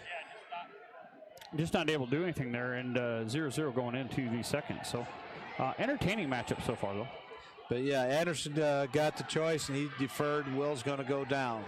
Still waiting on Doty on mat 5. He'll just be across the mat from this one, so we'll get that one as soon as it comes up. Here comes Anderson on top. Healy gets to his feet right away. Tries to take him down, but Healy keeps his feet. Going to get one escape right away. So now Healy's up 1-0. Back into the collar tie. See if we're going to get any shots second period. Healy snaps down a little bit again. Tying up wrist, but not a lot of shots.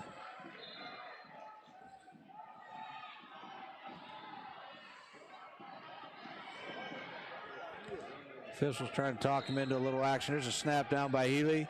Tried to come around to that left leg, didn't quite get to it. Back up.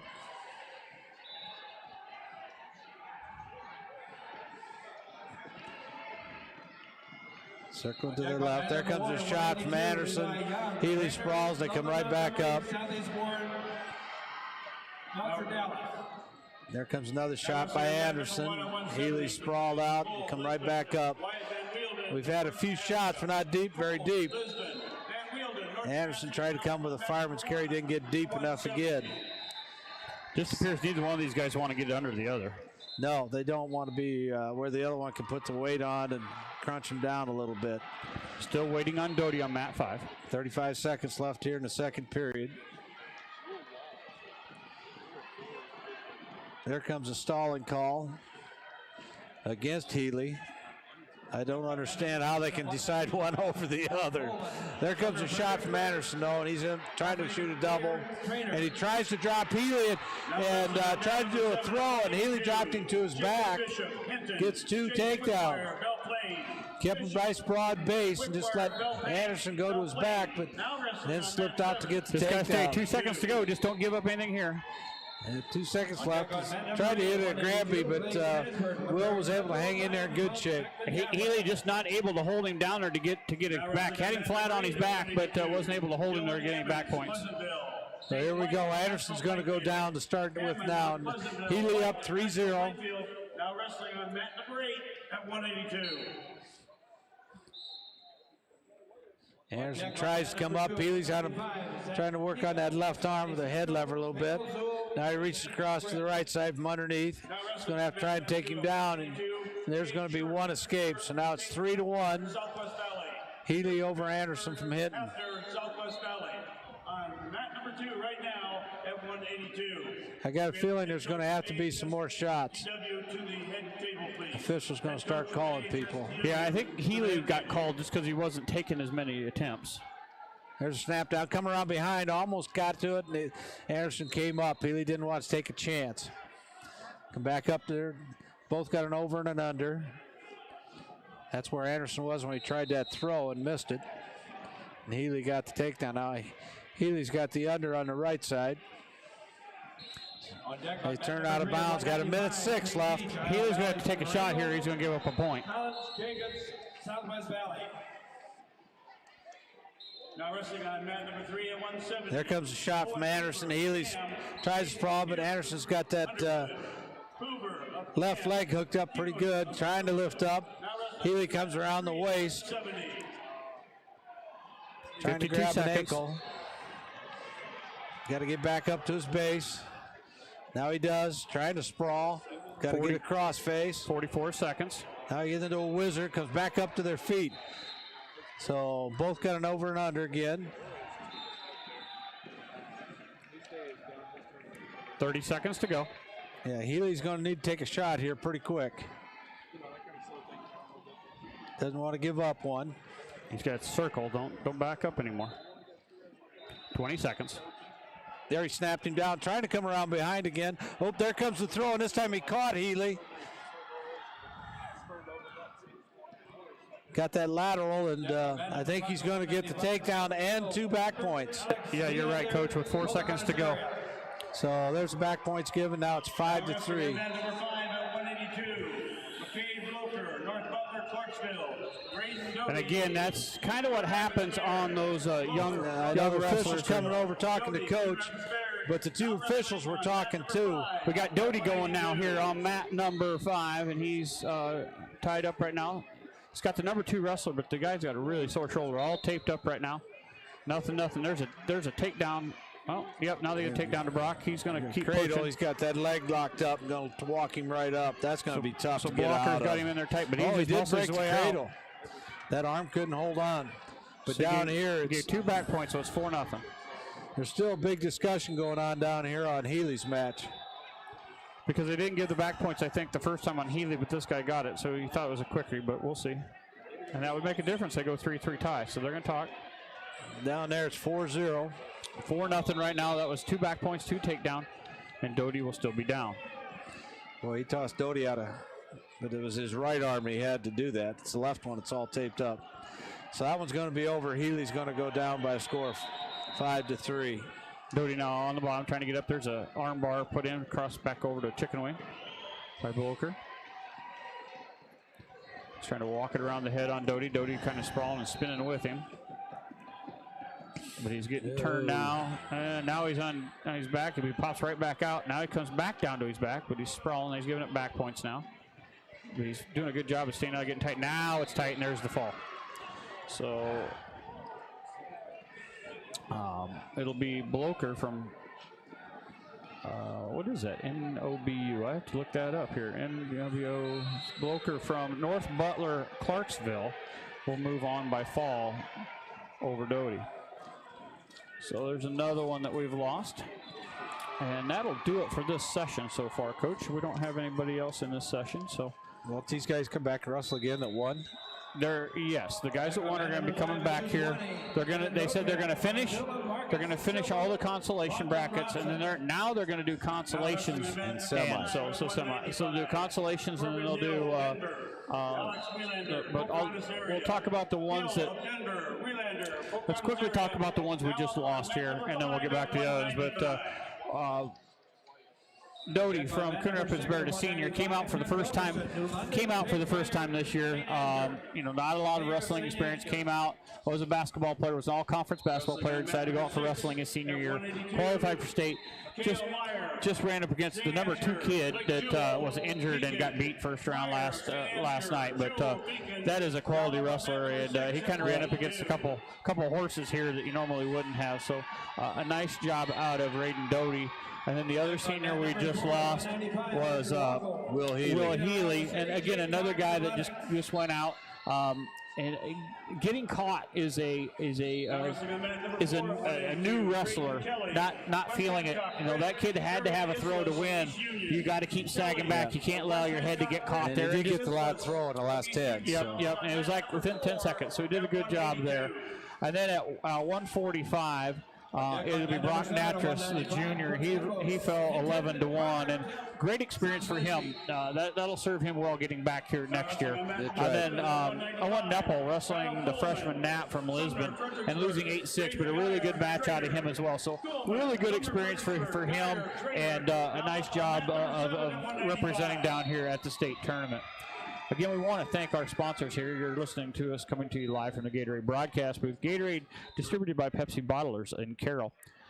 Our sponsors for the event, DR Electric, Clucky Custom LLC, Pi Electric, Western Iowa Networks, Haley Equipment, Champion Chrysler, Trivista, Mackey Motors, Audubon Rec Center, and Regaler Drywall. Our sponsors, Pizza Ranch, Kit Plumbing and Heating, Carroll Cardinals Wrestling, Coon Bowl 2, Feld Security, Motor Inn, the Ludwig Ranch, Renditious Chiropractic, DMAC, Commercial Savings Bank, and Templeton Savings Bank. And then doing yeoman's work back in the studio, it's Jeff Blankman and Tyler.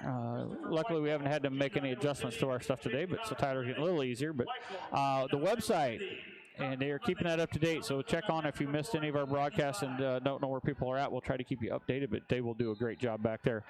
Western Iowa Networks is sponsoring the website today, and Coon Rapids. The Coon Rapids wrestler, Mr. Doty, was sponsored by Coon Bowl. ESAC County, their wrestlers are sponsored by Corn Belt Power Cooperative. For the Kemper wrestlers, it's the Kemper Booster Club. For the Carroll wrestlers, it's the Carroll Booster Club.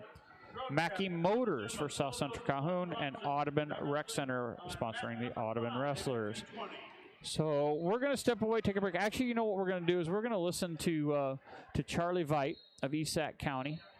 He talked about what it was like getting down here at state with Jeff Blankman. We are waiting for the next round to come up, so we'll play some interviews here and some commercials and keep you updated as things go on.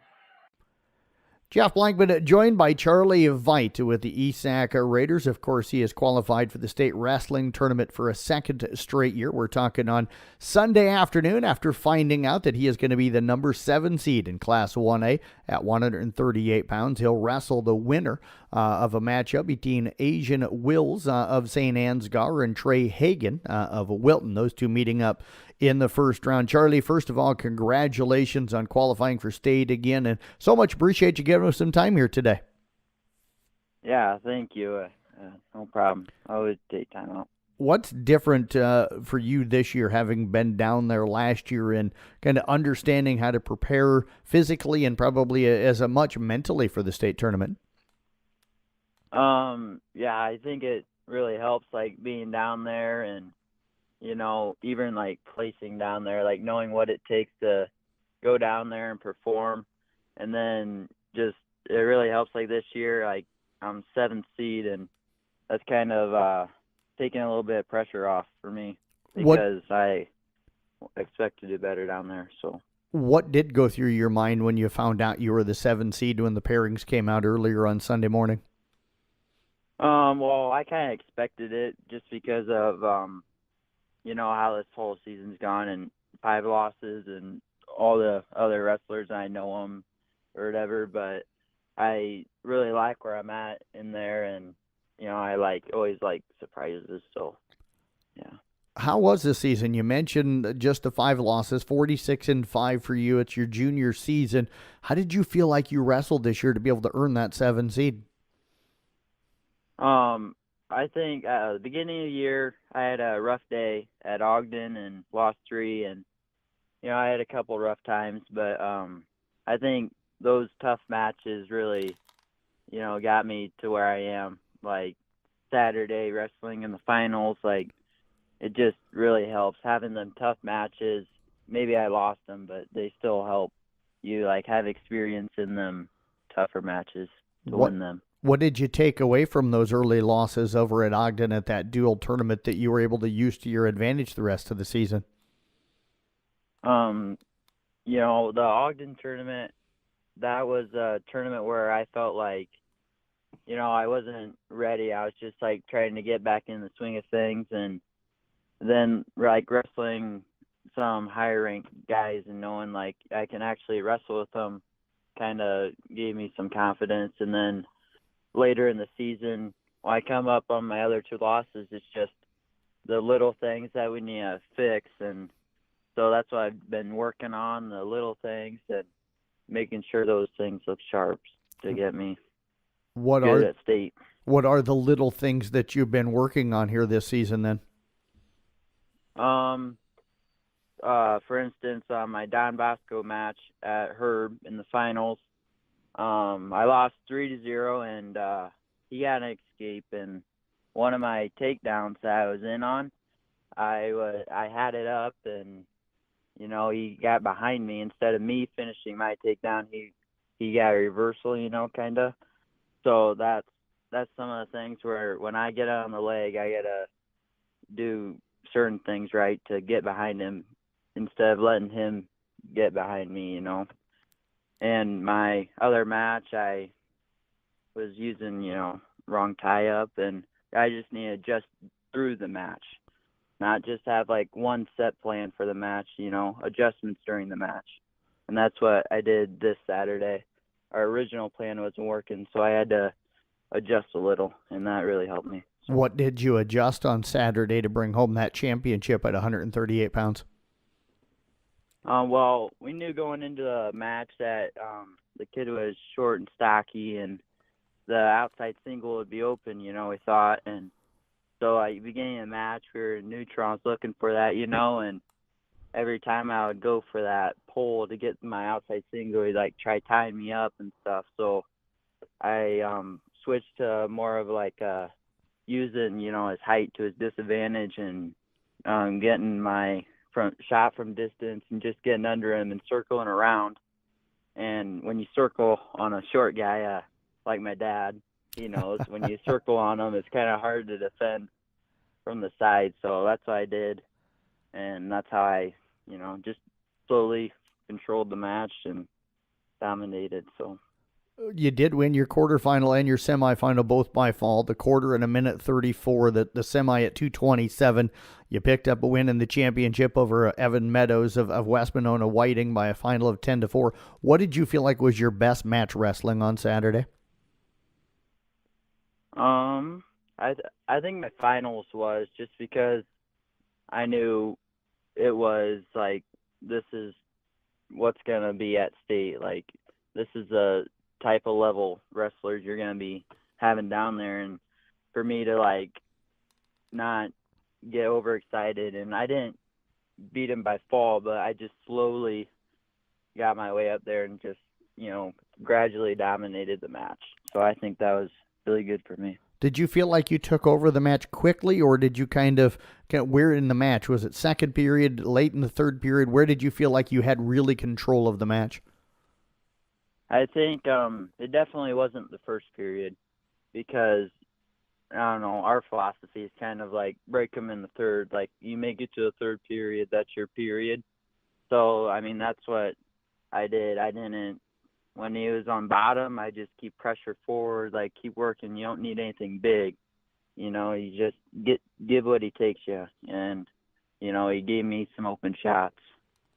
You've grown a lot, I think, as a wrestler this year, Charlie. It sounds like you watch a lot of film and do a lot of study. What do you pick up from the film study, and then how do you think it's made you a better wrestler, and where have you grown as a wrestler this year? Yeah, I think earlier on, like, we watched, me and Dad and all the coaches, we watched like film, and we know kind of what these guys do against certain wrestlers, so that helps me going into the match. But yeah, like I said, sometimes it doesn't go as planned, and knowing how to bounce back, like, and figure out on the go is really helped me, and I've really improved on that this year. Again, you're awaiting the winner in your opening match, which would be the second round against either Asian Wills of St. Ansgar or Trey Hagan of Wilton. And in the film study you've done, what have you learned about those two guys so far? Well, I've watched that Wilton wrestle a little bit, and I think that third period could be mine. And, you know, you don't got to win by 5, 6, you know, you only got to win by 1. So I think if I just keep it controlled and not give up anything like my back or anything, you know, stupid, I'd be fine. So, yeah. Minus the wrestling, Charlie, down there, what are you looking to take away, and what are you hoping to enjoy about being back down at Wells Fargo Arena this year? This year I really like that I got a partner going down with me. Burns, he made it at 120, so that's really nice to not be the only one going this year. So that's really nice. What are you going to tell him about being down there that you think can help him out? The crowd and all these people come, and like, it shouldn't get the best of you. I mean, when you walk out there, it's just you and him. That's it, you know. And there's 8 mats going. I mean, you're 1 out of 16 people wrestling at the time. I mean, you just got to focus on your match and don't let the rest distract you. What are your goals down here this year for you? I'm going to surprise some people. I like where I'm at in the bracket, but, you know, if they think that's where I'm going to end up, you know, that's not where I'm going to end up, so. I totally agree with you. We were so impressed with the way you wrestled down at State last year. I know you're going to have great things happen for you. We appreciate your time here today, Charlie. Congratulations again on making the state tournament, and best of luck coming up down here at State here in the next few days. Thank you. Thank you. Charlie Veit again Have with a good day. you too. Charlie Veit again with the IHSAA Raiders again. He is the number 7 seed in the Class 1A 132-pound wrestling. We'll send it back to Jeff Honnold and Bill Kane with more of our state wrestling coverage here on the Carroll Broadcasting Sports Network YouTube channel right after this. Thanks, Jeff. And we're going to take one more step away. We're going to hear from Rylan Doty. We're just waiting for everything to get cleaned up here. We won't miss any wrestling. We're going to stay here and wait for this all these weights to get wrapped up before they start the next round. They haven't even been putting in mat assignments. So let's listen to Rylan Doty and his thoughts on wrestling. Jeff Blankman joined here on the Carroll Broadcasting Sports Network talking with Raiden Doty from the Coon Rapids Bayard wrestling team, the senior, finishing up this year 20-8. He'll head into the Class 1A 182-pound weight class at tournament down here at State as the number 16 seed. He'll open up against Logan Montgomery of Southeast Warren Melcher Dallas. Raiden, of course, a championship of the district down at ACGC on Saturday, and we're talking on a Sunday afternoon, folks, so before the tournament gets started. Raiden, first, congratulations. Second, thank you for joining us here today. It's a pleasure. Raiden, the first thing we got to talk about, you were a basketball kid your first 3 years in high school, decided to go out for wrestling this year. I asked you if you had wrestled in junior high. You said you attended a few practices. So what a story to make it to the state wrestling tournament. Your only year out for wrestling, and the first time you've really had a wrestling season in your career. How did you do that? To be honest, I don't really know, but I had really good coaching, and I had good teammates believing in me. And half wrestling, I've always been told, is the confidence. So having those people behind you have really made me confident this season. Anything catch you off guard at the beginning of the year? Did you feel like you slid into wrestling pretty quickly? I would say the being in wrestling shape is pretty different. I played football and thought my lungs were good, but first wrestling practice, man, I was winded. How long did it take you to get into what you would consider good wrestling shape? Oh, they've worked us pretty hard there the first couple of weeks. I'd say 2 weeks. So let's tell everybody the story. You played basketball your freshman, sophomore, and junior year. Your good friends were out for basketball at that time. They graduated last year. That kind of left the door open for you. Tell us the story about how you went out for basketball your first 3 years and this year decided wrestling was the thing to do. Well, I grew up with Gabe Ober and Easton Hayes, great friends of mine, really close, and just love playing sports with those guys. So obviously basketball was just something I did. And those two graduated last year, and I don't know, I had more friends in the wrestling team, and I said, why not give it a try? It's my senior year.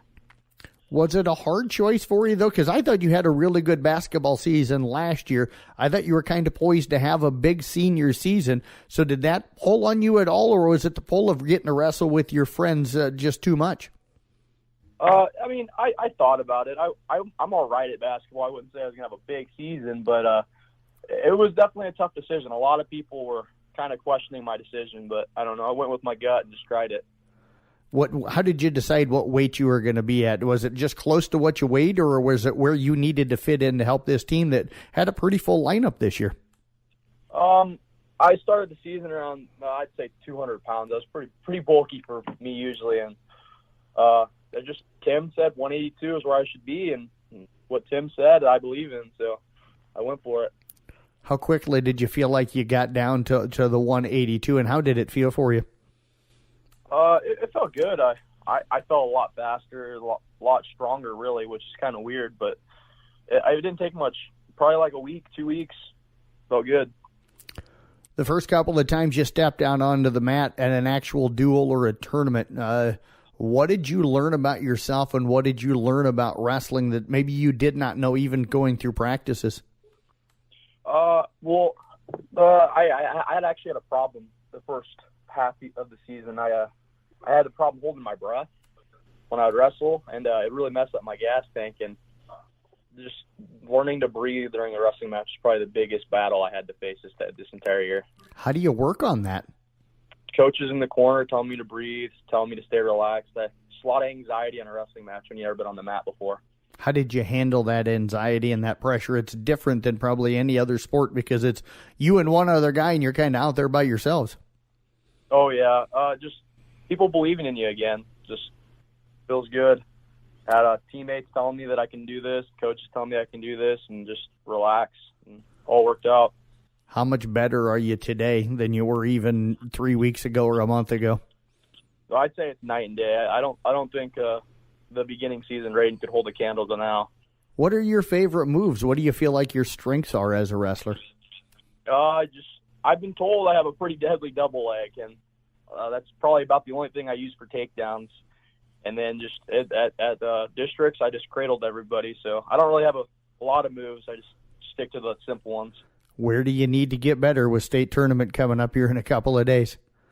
Probably staying in good positioning. I like to get a little risky sometimes with my cradles and open up, and that can cause some problems. So just staying tight, staying low, and good positioning. Was there a match this year during the regular season where you kind of said, you know, I've got a chance to have a really special year and be good at this? Honestly, I don't know. I kind of never wrestled as good as I did till districts. I had a couple top 3 finishes in tournaments, but that was my first tournament win. And I don't know. I didn't really think it, but other people did. What was the difference for you, do you think, at district, bringing home the championship? And we'll talk about this part of it in a moment, but you won your semifinal and championship match both by fall in less than 25 seconds. So that's pretty dominant, I would say. So what do you think was the difference that allowed you to be able to win this one?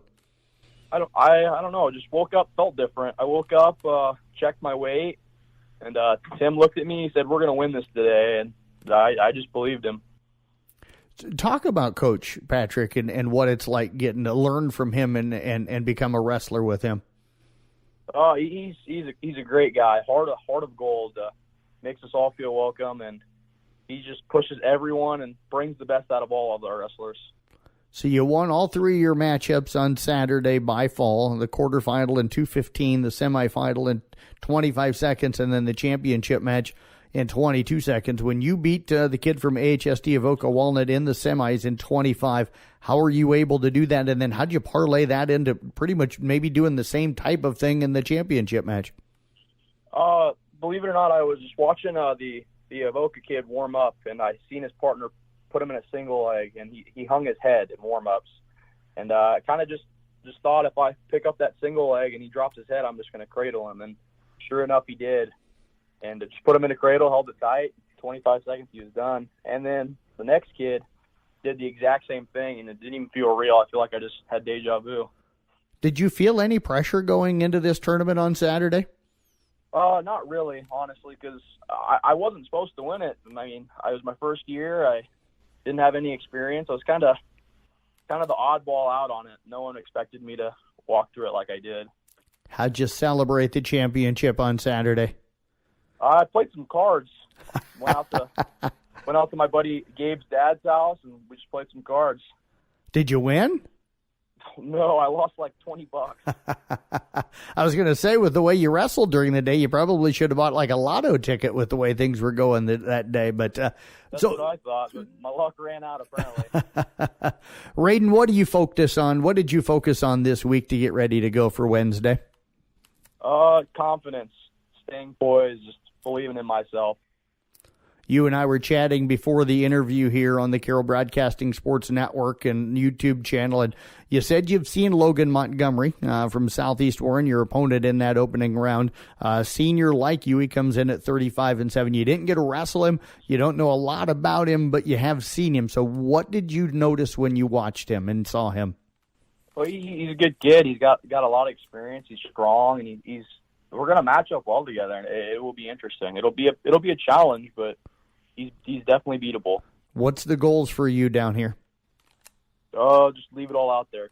Win or lose, I give it my best. I'll be happy.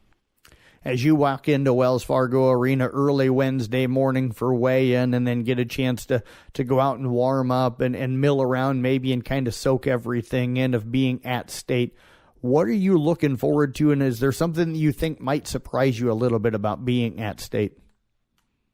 I had a pretty big talk with my coaches, and just to not let the environment get to me, which I'm kind of worried about that, but it's just another match at the end of the day. So just focus on wrestling, and I can soak it all in once the wrestling's over with. Well, congratulations, Raiden. 20-8 on the season, a district champion, a state qualifier, your first year out. We congratulate you. So much appreciate your time joining us here today. Best of luck coming down at state. Thank you, sir. Raiden Doty again with the Coon Rapids Bayard Crusaders. Again, he'll open up on Wednesday against Logan Montgomery of Southeast Warren. Now, we'll be back with more of our state wrestling coverage and the Carroll Broadcasting Sports Network YouTube channel with Bill Kane and Jeff Honnold on the call coming up next.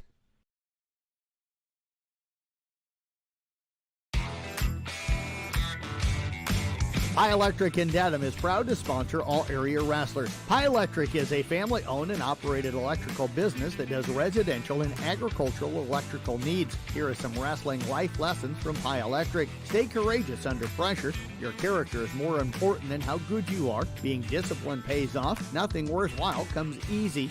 Believe in yourself and never give up. Good luck, wrestlers from Pie Electric in Dedham.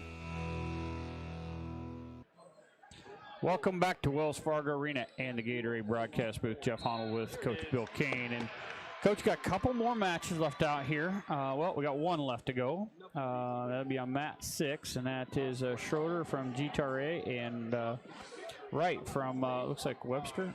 Probably it can't be Webster City, but we're down to the final match here of this session. We're waiting on them to set up mat assignments here. So we know we got Hoffman at 106. So we want to get these mat assignments and get them going as soon as possible. But, you know, we're going to try something different here. Let's go to Hub. Sometimes they put them in a different way. So maybe we'll get lucky. Mat schedule. There we go. Nope, they still have the big boys up there. So we'll get the mat assignment, but we can tell you who they're wrestling. So now it's a little quieter. We'll go that route. So we've lost our first 8 wrestlers of the session. So we'll be down to, we'll lose another 4. Yep, he's down to 4 now here. So down to the final 12 wrestlers after today. And it'll be Caleb Hoffman from Kemper, the freshman. He'll be taking on Cool from Loma. So you know those two have wrestled before. It's going to be 11 on Cool, taking on 19 of Hoffman. Again, got to win to advance. Everybody's got a loss. So that will get you basically to Friday. And then you win one on Friday, you are in the medal round. So waiting on that one. At probably almost about the same time, but we'll keep an eye on it. That'll be at 120. And that'll be Braden Burns from East Sac County, the junior. He is the number 21 ranked wrestler. And he'll be taking on Josh Wiley, a freshman from Earlham. He's 29 and 15. He is the 20th ranked wrestler, so 20 against 21 there. That should be an interesting matchup as well. Then we move on to 132. That'll be Riley Parkus. Riley, the number 8th ranked wrestler, will be taking on number 16 wrestler, and that will be Brandenburg, but that got messed up here. Let me find Lake Mills. They changed things on us here.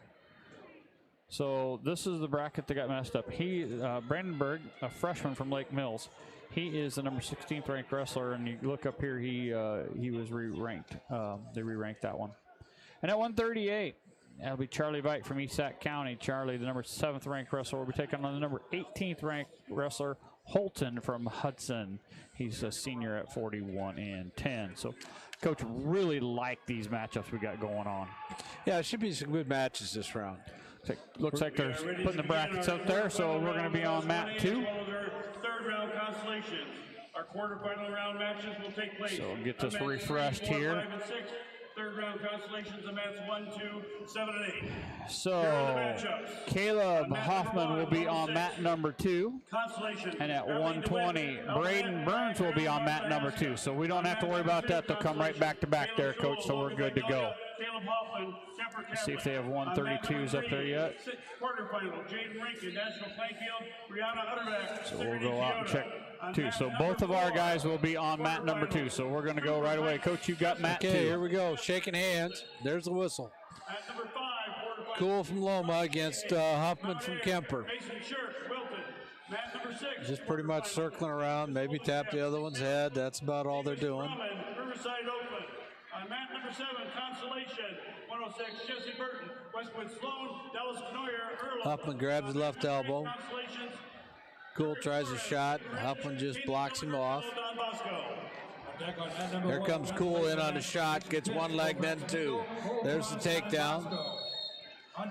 Huffman comes right back up, and they go out of bounds. So it's Cool with a 2-0 lead. Minute 29 to go here in the first period. On deck on mat number 3, quarterfinal, Eli Pacera, Missouri. Huffman tries to come up. Cool grabs an ankle, breaks him down, rising forward. Huffman sits out to a switch, trying to turn him over. Oh, boy. He had 2 reversal, and now they're going to give 1 escape. Did a switch, but able to turn around hard and not able to get those hands underneath there and hold him for the back points. So 3-2 Cool. Again, Huffman shoots. Cool reshoots, taps the leg, going to take him down with a double and gets 2 out of bounds. So now 5-2. Huffman gets set. Cool comes in on the left, slips side over to the right, grabs that ankle right away, driving that. Has to get off of it. Looking for a head lever. Now he goes looking for, there comes Huffman again with that switch. He's got a nice switch. And he gets Cool out flat. He's trying to pick up that leg and come around behind. There he does come around behind. They still haven't given 2 points yet, as Cool still has a hold of Huffman's leg. Huffman's still trying to come around. He's got the cross face. He's got the ankle picked up. But Cool still got a hand in on that leg a little bit. Huffman's still driving. Now they come to their feet and go out of bounds. So no change at all. But Huffman's got a nice switch in there. Does, and not only is he switching, but he's really working at trying to get near fall points when he comes around. Yeah, Cool kind of hangs in there too long and almost gets flipped over. Huffman sits right out to that switch again. Cool trying to drive. Huffman back down to his base. Now he's got the leg in a cross face. Now Huffman comes up. Now Cool trying to hit a cradle, but he's got that ankle. That's the end of the period. Cool likes to hang out of that ankle. Official might be getting ready to call one there.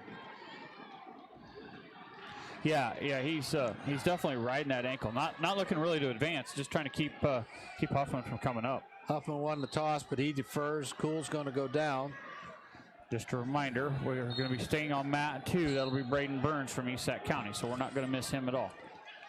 Huffman tried to bring it out. Cool steps over and drives him right back to his back. Cool's going to get the reversal. Trying to get some back points with it, but Huffman comes up to his base. Cool trying to hook up that near side cradle. Huffman needs to get that broke. Oh, he's got that near leg caught up. That's tough. Huffman's going to be Huffman's coming around on him. If he gets that broke, he can get a couple. Now they're going all the way through. Now they're going to start counting on that side, and he's got him stacked up pretty good. That's tough right there. There's a pin. So he's going to go down in 2:48.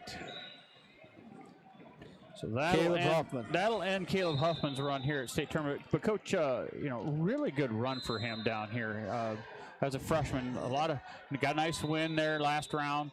Really going to be good for him in the future. And some of the things he did in this match against the kid from Loma was some nice things. He was closer to breaking that inside cradle and just about had himself right on back again. Yep. And had him on his back earlier, just couldn't hold it. So get a little stronger, a little more mat savvy, and that comes with age and experience, and he'll be a really tough wrestler. But here we go right now. A little stronger. We got Burns from East Sac County. Should be on mat 2. I think we're on deck. Oh, yep, we're on deck. All right, thanks, Coach. Let's see, neither one of those guys were our guys, but you're right. They're on deck here on mat 2.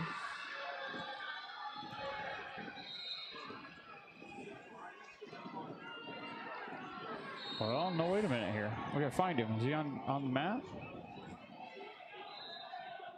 No. He's wrestling Earlham.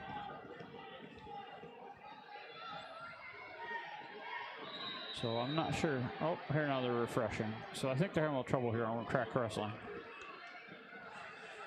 Let's see if they got it going back to where we're supposed to be.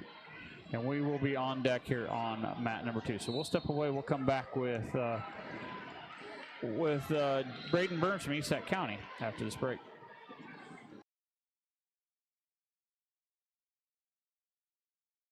DR Electric in Carroll has over 20 years of experience in commercial, residential, and agricultural electrical services. They provide electrical services for both new and existing buildings. Plus, they can help with energy efficiency and lighting on home remodeling projects. Give them a call today, 712-830-6624. DR Electric, your one-stop shop for all your electrical needs.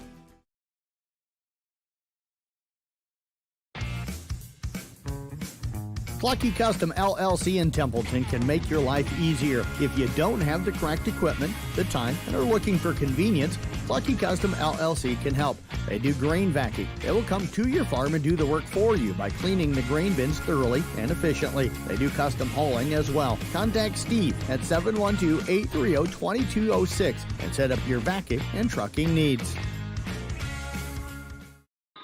Welcome back to Wells Fargo Arena and the Gatorade broadcast booth. Gatorade distributed by Pepsi bottlers of Carroll. Jeff Holland, the coach. Bill Kane here with you. And we're waiting on match. Well, we can tell you what match number it is if you want to look that up. It's match 1358, if you happen to be following along. And it will be on mat number 2, and that's going to be Braden Burns from Esac County, the junior. He's going to be taking on, I got to find the gentleman's first name. Josh Winey. Josh Winey from Earlham, freshman, 29 and 15 on the year. Burns will be ranked 21, Winey 20. So this should be an interesting matchup as well. But right now they're wrestling on mat 2. It is Sweden from GTRA, and he's wrestling Knapp. Knapp is the one that beat Matt beat Hoffman. So Knapp right now is trailing Sweden from GTRA 3-2 on mat number 2. Still waiting on the mat placement for mat 132. Which will be Riley Parkus. As soon as they give us that, we'll let you know what mat he is going to be on. They're wrestling all the quarterfinals on mats 1, 3, 4, and 2. So 1, 2, 3, and 4. Quarterfinals are on 5, 6, 7, and 8 to our left. So waiting on the mat assignments. Changed this year. It used to be first available. Used to kind of know you could kind of time it out, but changed a little bit this year. They're trying to keep guys from piling up inside the tunnels. So they've moved them a little bit, and you kind of know where you're going to be. So we're waiting on mat assignments. So once you're called to a mat, you stay at the mat. Kind of similar to the way the girls did it last one. We're going to take another quick break, come back here, and they're in period number 2 with 1:32. So we'll take a break. We'll come back with Braden Burns after this. Regaler Drywall wishes all area wrestlers the best of luck at state tournament time. The Regaler family proudly supports wrestling as a sport to build character and self-discipline. Each wrestler is an important component to the team. Whether you are building or remodeling, make sure you have Regaler Drywall on your team. When you want nothing but the best, contact Mark for an estimate on your job. Reliable, professional, Regaler Drywall, 792-4054.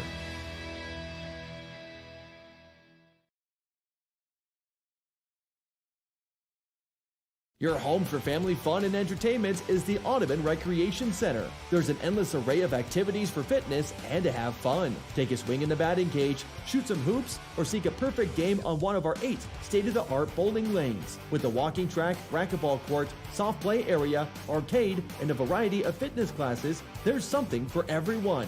Enjoy trivia nights, karaoke, and even live music. With a full restaurant and bar and activities for all ages, your family is guaranteed to have a great time. No membership required. Audubon Recreation Center, just south of Albert the Bull in Audubon. Trivista is Carroll's premier truck sales and service dealership. With trained and certified technicians, they focus on customer uptime. As an all-makes parts and service provider, you can count on Trivista to provide innovative solutions for all of your transportation needs. Being 100% committed to customer satisfaction is their #1 goal. And if you'd like to join the dynamic team of diesel techs in Carroll, there are positions available. Enjoy the great pay, benefits, and family culture, all while expanding your career and honing your skills. Apply today at trivistacompanies.com/careers or stop by their Carroll location today. Well, welcome back here to Wells Fargo Arena, the Gatorade broadcast with Jeff Holland, Coach Bill Knapp, and just kind of watching some things here. So Munson from Ogden is up 5-3 on Frost. He had beaten Nepple in the first round, and then Knapp that beat Nepple in the second round is down 8-2 to Sweden of GTRA. So coming up here pretty quick, we're gonna have Braden Burns, the junior, will be on mat 2. So they're in period 3, minute 14 to go. So we're not gonna get too far away here. We want to make sure that we don't miss any of his. So we'll go take a quick break. I'll keep my finger on the trigger, and we'll get that match for you as soon as it comes up. Area Bobcat owners, put your trust in Haley Equipment in Carroll to keep your Bobcat equipment in top-notch condition all year long with genuine Bobcat parts. All Bobcat parts, from belts and battery cables to tires and fluids, are designed and tested to meet the specific requirements of Bobcat machines. That's your assurance that Bobcat brand parts from Haley Equipment will perform properly and extend the working life of your equipment. Stop by your authorized Bobcat dealership, Haley Equipment in Carroll, today. Visit HaleyEquipmentInc.com or call 712-792-3724.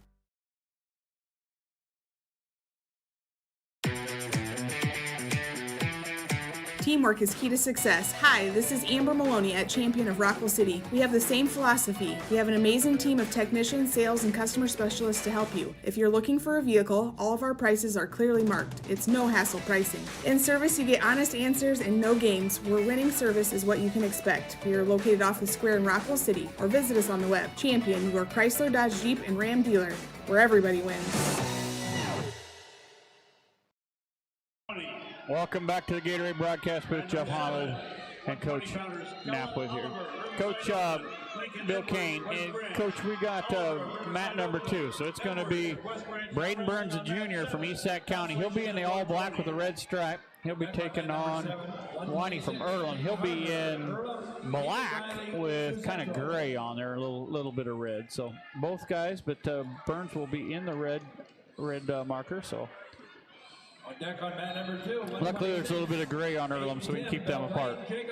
Red headgear for Burns, and we're about ready to go. Both looking at each other, waiting for the official. Here he goes, pulls them together, shaking hands, and there's a whistle. So we're off. Comes right into a couple ties, and then they break apart. Again, grabbing a wrist, feeling out each other. Winey doing a little dancing around, does some faking down to the mat. He really hasn't taken a shot. There comes a shot from Burns. Didn't get deep enough. There comes a shot from Winey, and he's around there pretty good. Got the leg picked up. Burns got one leg trying to hang on to. There's a 2 takedown, but they come right back up to their feet. So Winey didn't have much of a control there. Winey's in on a shot. Burns is sprawled out, got underhooks. Oh boy. Then he got caught in a Kelly and just got flipped over to his back. So Wiley's got the takedown and getting some back points with it. Not really. Well, he is close to pinning him. As I say, it's not much of a pinning hold. Shouldn't be able to really get him here, but should be able to come out the back door on that one. Yep, Burns is up to his base, picks up the leg.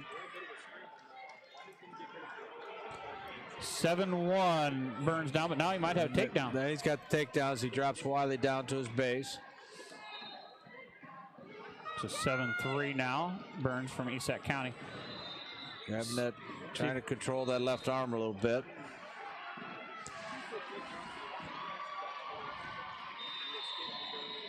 .29 seconds to go here in the first period. 7-3. We got to get a little headgear. We had stop in action, so get the headgear back on. Lost his headgear. Back on mat number 3 at 126, Garrett Rinkin, Nashville Plainfield, Carson Thompson, Underwood. Now wrestling on mat number 3, quarterfinals at 120. 7-3 your score here. Winey gets set. Here comes Burns. Tight waist, trying to do a head lever. Loses a head lever. Now he's got chicken wing on that left side with a tight waist. Trying to come around a little bit. Now he's trying to go to a cradle. Winey kind of grabs for her head and slips off. Now they're up on their feet. Winey's going to get one escape. Makes it 8-3. In the period, they're gonna hold on. They're gonna give that point. Yep, they're gonna give that point at the end of the period. Now wrestling on mat number 4, quarterfinals at 120. Okay. Dawson Bergen, Edgewood Burns gonna take down. Wilton. Winey coming in on top.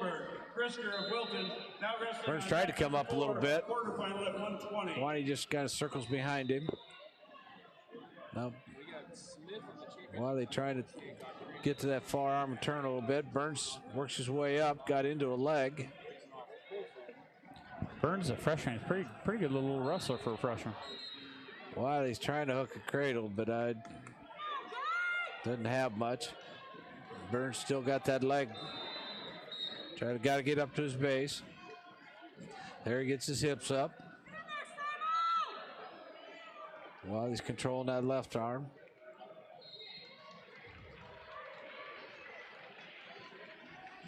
Eight 8-3. Burns is down here. Minute 12 in the second. Wiley's got a chicken wing on the right side, trying to walk it around the back way, loses it. Burns comes up to his feet, trying to work some hands. There he got one for escape. 8-4. 57 seconds to go here in a second. Got a front headlock. Got the wrist. Now he's starting to come around behind. Trying to hook a cradle in there, I think, Coach.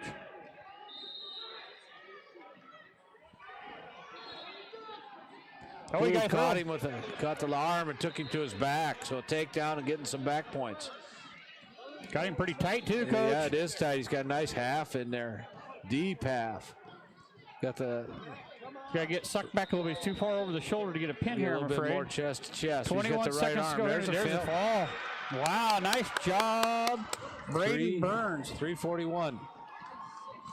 So 341, we'll get his, but he's going to come back now.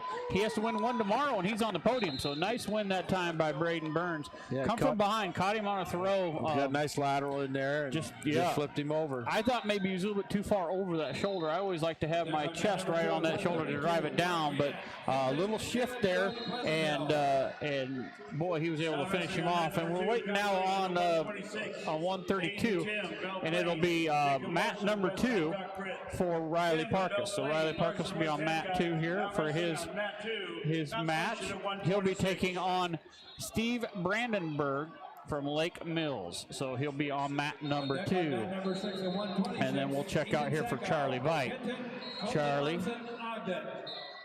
Charlie will be at 138, and they have not made those assignments yet. But Charlie Veit will be on mat 1. So Charlie Veit will be on mat number 1.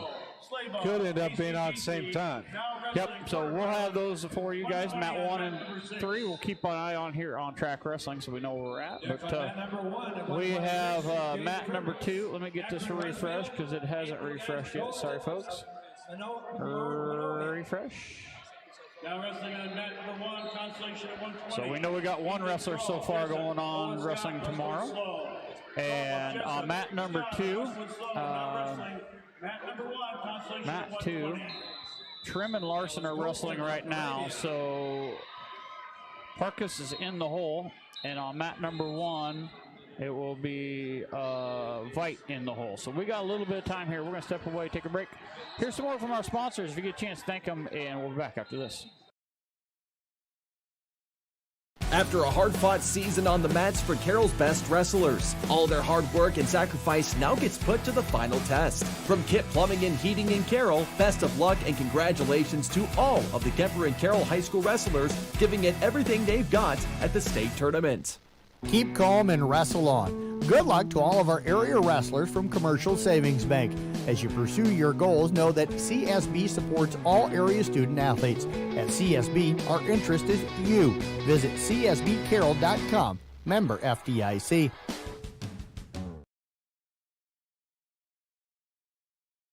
Templeton Savings Bank, a family-owned bank since 1923, has had a long tradition of helping customers reach their financial goals. TSB's goal is to meet the needs of all customers, ranging from small loans to internet banking services. Good luck to all area wrestlers. Templeton Savings Bank, celebrating 100 years. A Pup in the Tub Grooming wishes all area wrestlers best of luck at state. Shout out to Avery, Julia, Bree, Chloe, and Emma from Carroll High for being on the first girls wrestling team and making it to the state tournament this year. From A Pup in the Tub Grooming of Carroll.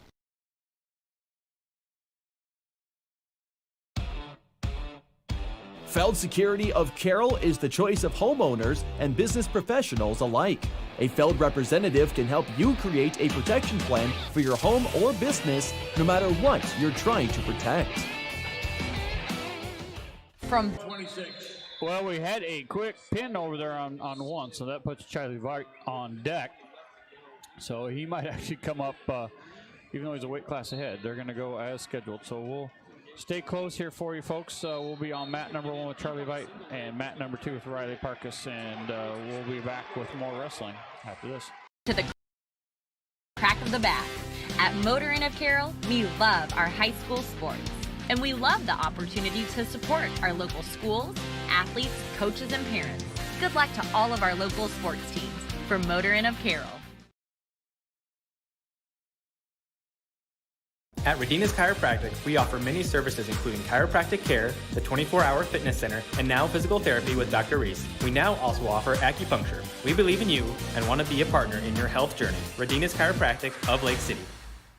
DMAC provides access to quality, affordable, and convenient education. The DMAC Carroll campus offers a variety of programs for everyone. Not sure what program is right for you? Contact the DMAC Carroll campus today to talk over your options. Call 712-792-1755 today. DMAC, life's calling.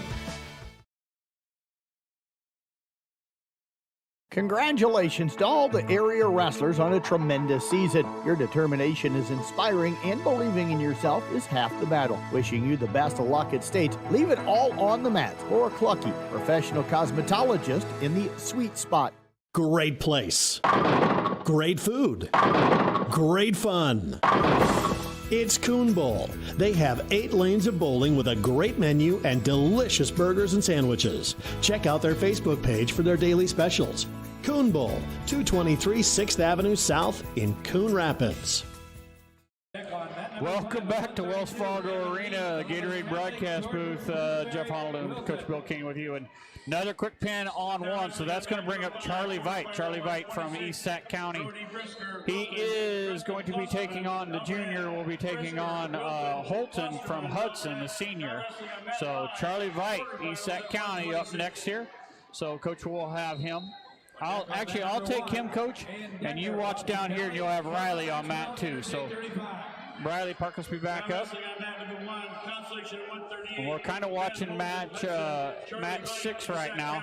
Match 6, Hoffman will get the loser of that one, and that will be Larson or Slayball. So we'll kind of keep an eye on that. I'm sorry, that would be Burns. We'll be getting the loser of that one. So it's either Don Bosco or ACGC. Slayball from ACGC up right now.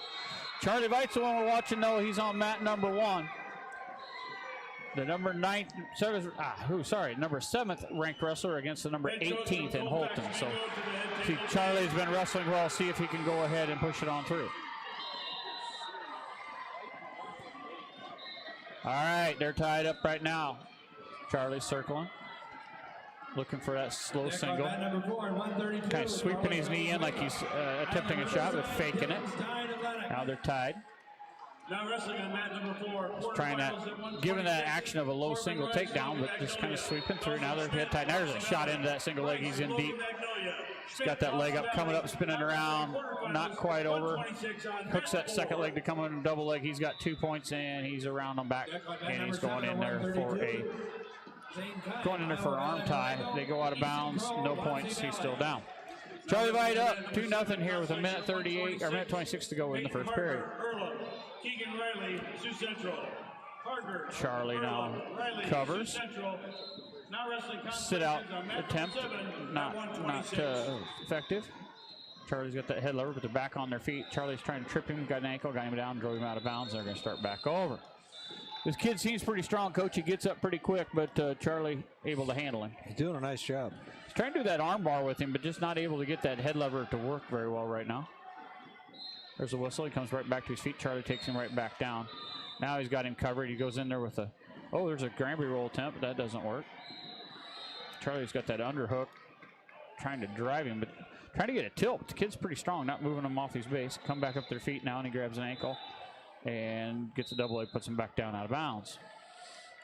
Charlie seems to be able to handle him, but the gentleman from Hudson's got a pretty good strength. Looks like we got a little blood time again on Charlie. Charlie's going to have that. You know what? I'm going to tease him that I think that's where he gets his extra air from. He can make sure he gets a bloody nose and gets a little extra time. But good kid. He'll laugh about it. He'll say, yeah, you're right. But what a great job there.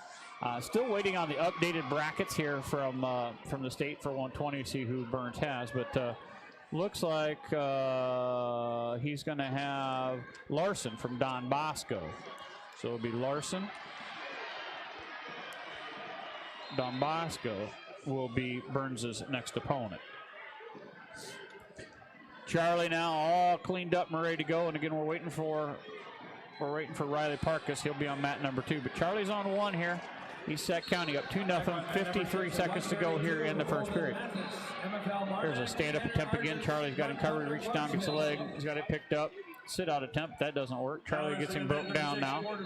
Gets over there on that tight right, and he's trying to do an underhook again. Still doesn't get it, and he drives him out of bounds. Just not able to really work any pinning combinations. This kid is so quick getting back to his feet and strong. Charlie's not able to turn him yet. 2-0 here. 46 seconds in the first period. Charlie Vite up. 2-0. There's another stand-up attempt. Charlie's hand fighting. There's a sit-out switch. Charlie going to come back around. Got his leg. Charlie's going to reach down, move him to a double leg, take him back down to the ground. He's got a chance. Threw that half, but didn't get it in. Now he's working that arm bar. He's really got her in there tight. Get that shoulder in. Now he's got it broke around his back. On a sit-out attempt. Charlie driving him forward, trying to get him broke down. 2-0. 20 seconds to go. Charlie bringing that arm back around. Got him. Trying to almost tilt him, I think, but that's an odd spot. They're going to drive out of bounds. Gentleman from Hudson's the ones kind of initiate the out of bounds to reset. Charlie's got him in some tight position. 13 seconds to go here. See if he can just ride out the period up 2-0. There's another stand up. Charlie chops, grabs the ankle again, has the leg, sucks it back in. 5 seconds to go. Charlie's just going to hold that leg, I hope, and that should be it. And that is 2-0 is going to be your period end. Still waiting on Riley Parkus. He'll come on mat number 2. Coach will have that call for you on 2. Charlie Vite now. He's going to have his decision after the deferred. I'd go down, Charlie, and that's where he's going. Charlie's goals, have you heard? He wants to place. And there's a slam down on 1, Coach. I don't know if this one's going to be, that one might be an ender. Oh, Charlie jumps out underneath, jumps out from underneath him. The kid flips over top him, got a reversal. Now he's got the arm trap, so he's got him finally in a position where he can maybe work and got him sprawled out. And blood. Charlie finally gets him where he wants him, and he has blood. Actually, the other guy has blood this time. Charlie's going to come over there and clean him up, so. Charlie finally had him in a position he needed him, but the blood saved him. We had to slam on 1. We got a kid. This Matt, before the slam, the other kid had a headlock and choked him out, and they stopped the match, and the kid came back, and the kid that was ahead, Tim from 12-4. Yep. Then he gets up and does a body slam, so now the other kid's down. He had both, when I looked down there, he had both arms trapped when he slammed him to the ground. So Tim from Belle Plaine ahead of Larson from Whiting, but boy, he gets some time to get his air back. That was a pretty good slam there. That one was full shoulders into the ribs. So having trouble getting his air. Charlie Vite up 4-0 here. We got a minute 48 in the second period. Charlie's been in control right now. They're wrestling really well. They're going back down, so Charlie be on top. He's looking to cover right now. There's a stand-up attempt, and there's going to be, inadvertent whistle. There's a whistle out of bounds right next to him, so inadvertent whistle, 4-0 still.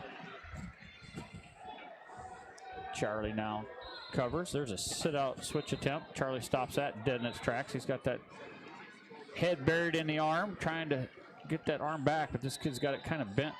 So Charlie's kind of chicken winging, but now he's holding his own hand, so he can't do it. Now he stand-up attempt. Charlie's trying to reach down and get it turned over into a double leg. Drives him back down to the mat. Now he's going to try that arm bar again. Kid stands up on it and gets an escape. So 4-1 now. Holton trails Vite. Vite, nice single attempt. There's a switch. Tried to come back around the other way. It was Holton, and out of bounds we go. Vite very quick on that counter, 4-1. Charlie doing a nice job of controlling this match. He's got the head control right now, just kind of tapping, looking for a shot. Charlie down on his knees, now he's back up. There's another shot attempt there by Holton, blocked off by Charlie. Veit fighting hands right now, looking for a shot. Just testing him, 4-1, he leads. There's a nice fireman's carry off to a single leg. Lifts him up, and he's gonna sit out. Be a sit out attempt. Now he's gonna reach for a double leg, he drives him down. Nope. Still doesn't get him. Still switched off double. Charlie now drives him back down the match. There's a flip over attempt by Hudson. Doesn't get that done. Charlie now finishes that double leg and gets a takedown. 6-1 our score. There's a bunch of booing down there, Coach. I didn't understand. Well, the kid came back after he got slammed. Okay. And the other kid caught him and pinned him. Okay. 6-1. So Riley's on deck on 2. On here, 6-1, Charlie Veit. He's got double chicken wings, it looks like. He's going to try to walk it over the head, but the kid's on his knees, so he's being careful here. Charlie doesn't want to do anything silly. 5 seconds to go. He's just going to ride this match out and get to the third period. 2-1 and stalling red, which you don't really care. So Charlie now up 6-1 going here in the third period. Green chooses, I would go neutral if I was him. We got a little blood on the mat, so they're looking over to see which one's bleeding. He's going to choose neutral. I think I would too, because Charlie's been riding him and he hasn't been able to get away. He needs to be able to take a shot or a throw. 6-1, Charlie leads here going into the third period. Charlie Veit of IHSAA County. Little hand tie right now. Hand tie. Working him right now. He's looking for a shot. Doesn't get it. Blocks off Holton. We got blood, I think. That was a hard block. Charlie blocked with his head. I think it knocked his bloody nose plug out. They got blood on the mat, so we're going to stop it. So we have open injury times. I can't tell you how much, but it's 6-1 Charlie here in the third period. Just probably a minute 25 to go in the match, I would think. And we'll be waiting for Riley Parkus. We'll have that match for you on 2. We'll have that on 2. They're going to give no points. So one referee overruled the other one there on mat 1, said he was out of bounds. So here we go. Mat number 1, Charlie Veit, still up 6-1, looking to advance. He's trying to meet his goal to get on the podium. He's got this match and 1 to go. He's got to finish this one out. 6-1's our score. We're going to be on our feet. Charlie's been confident and good about riding that one. See if he can handle finishing this off. Just don't get caught. Coach is keeping an eye on mat number 2, and he'll have Riley Parkus for you when he comes up. And that will be our last match of this round, so we'll get everybody updated on who's wrestling whom and where. And here we go with Charlie. Both guys looking for their shot here. Got a minute 30 to go. Charlie swoops around, nothing there. Takes another quick shot, nothing there. There's a shot on a single, countered by Holton. Charlie keeps driving. He's got that single now in deep. Holton's trying to counter by reaching through. Charlie keeps driving. He's going to try to get his head through now. I think he's going to switch off to that double. He's blocked off right now. Holton's just hanging on for dear life, hoping Charlie doesn't get anything done. Charlie not able to drive it through. He's going to try to, that's stalemate. That's a good call. Nothing advanced there. A minute 12 to go. Charlie up 6-1. And we got blood again. So we'll take a break. That one's on Holton's got blood on him somewhere. Volunteering their time to be the tournament position. 6-1, Charlie Veit, IHSAA County. Minute 12 to go here in his Consolation second match of the day. So this is our last. Should have been our last match of the day, but they don't do the first available. So we'll still have Riley Parkus here, even though he's a weight under. He'll be on mat number 2. All right, here we go. Charlie looking for his shot, blocking off Holton from Hudson. There's another shot attempt by Charlie, not done. Now they're tying up. Charlie's sagging back, not getting through him. There's a shot attempt on a single. This guy's head tucked. Charlie pulls his head back out, and we're still neutral. 56 seconds to go. Charlie's driving. He blocks off a counter by Holton. Now they're back on their feet with underties. Charlie's undertied. He's trying to get that single, but he's being blocked off, but that's okay. 43 seconds. He's still staying aggressive. He's got a warning call, so as long as he's driving forward, he's good. He keeps driving in, trying to do a Kelly. Didn't get that one. 35 seconds to go. Charlie up 6-1. He's got his head underneath Holton. Holton's not able to spin around. Charlie driving, trying to grab a leg. And they're going to call stalemate. 27 seconds to go. Charlie Veit, Esac County up 6-1. They are still neutral on their feet. Charlie's got to stay away from a throw now. So they're looking. Charlie looking for a single leg. Get tied up. 20 seconds to go. Holton trying to slap away. Charlie gives up a takedown there. So it's 6-3. There's a escape by Charlie. 6-4.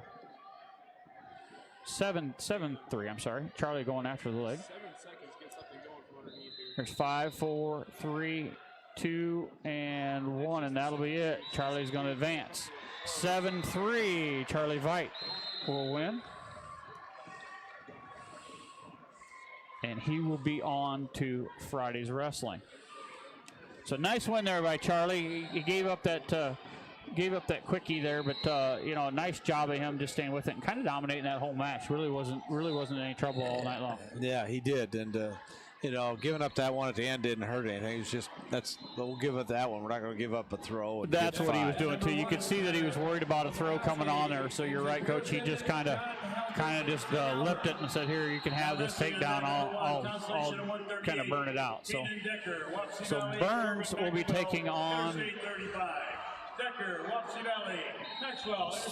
Burns will be taking on Larson from Don Bosco. So he is a 7 seed. The 7 seed Larson from Don Bosco. And let's look that gentleman up. Brady, Don Bosco, where are you at? Number 7 seed, should be down the bottom side. Jackson Larson, he is a sophomore. Jackson Larson, and he is 29-11 going into the event. So Burns will be taking on him. We'll check the other ones as we come up, but we should have kind of staying here. We got Parkus going to be coming up. He is on mat number 2. We're in period 3 with 1:25 to go. We'll step away. We'll take one break. We'll be back with Parkus after this. Since 1968, Mackey Motors has been serving Lake City and the surrounding communities with new and certified pre-owned vehicles. We strive to deliver excellent customer satisfaction in every department. Mackey Motors is a full-service dealership providing you with all you need, from an oil change in one of our quick lube express bays, service work done by world-class trained technicians, body work done in our state-of-the-art body shop, full vehicle detail, or come sit down with a member of our highly knowledgeable sales staff. Small town values and handshakes. Choose Mackey Motors. Find new roads at Mackey Motors in Lake City. MackeyMotors.com. There are some real advantages to living in rural Iowa. The wide open spaces, the beautiful countryside, the really bad internet. Well, with Western Iowa Network's expansion in rural Carroll and Crawford County, really bad internet is a thing of the past. Slow speeds, thing of the past. Loss of internet during storms, thing of the past. Free construction to home and free installation, plus you can bundle phone, internet, and TV. Save $10 off per month for 2 years when you sign up today. Visit westinet.com and make slow rural internet a thing of the past. Welcome back to Wells Fargo Arena here in Des Moines. Snowy Des Moines, Iowa here. We haven't been outside here for a little bit. It was not too bad on the way in. Snowing definitely more in Des Moines than it was in West Des Moines, but just to let everybody know, so if you win, so with Burns and with Veit, they are both in the final 12 now. So to be wrestling on Saturday to get placement, you have to win one tomorrow. So they're in the final 12 right now. You got the final 16 wrestling right now. So kind of where we're at. We're only losing 4 out of this round in the Consolations. So we'll be down to the final 12. So if you win one tomorrow, you're guaranteed a Saturday match and a place. So this is what they used to call this is kind of Bloody Saturday. They used to call the blood rounds. These 2 rounds today, and both rounds today and 1 round tomorrow is what they call it. So, and right now we're up here, Coach. You got Riley. Yeah, Riley's back out there. He's in the white single, taking a leg band. Wrestler from Lake Mills is in purple. So they shake hands. Now we're ready to go. Two wrestlers with almost even records. Riley is seated a little higher, but gonna have to get after it. Riley's driving forward. There comes a shot from Lake Mills. Riley sprawls, goes with a reshot. Yeah, there's a shot from Lake Mills. Riley's got it sprawled out. Got a cross face. Trying to work around to the ankle. Got a front headlock now. Spins him, shucks him by. He got caught there, didn't he? Gave up two. He's not getting any back points. The other guy came around and he got caught. But Riley's back up on his base. So kind of got a headlock. Riley's in trouble there. He hasn't given up any back points yet. Oh, I don't think. And he rolls through. No back so points. There's going to be two takedown for Brandenburg. Connor Cassidy, Martinsville, St. Mary's. So 57 seconds left here. Riley's been getting off to some slower starts. He's been wrestling a lot better in periods 2 and 3. Yeah, See if he can pick it up here. Came through and got caught. I don't know how he got caught there, but got caught in a headlock. But so he's down. Brandenburg on top. Try to Granby. Brandenburg just followed him through. There's Parker's trying to work some hands before he can come up. Now he sits out, comes back to his base.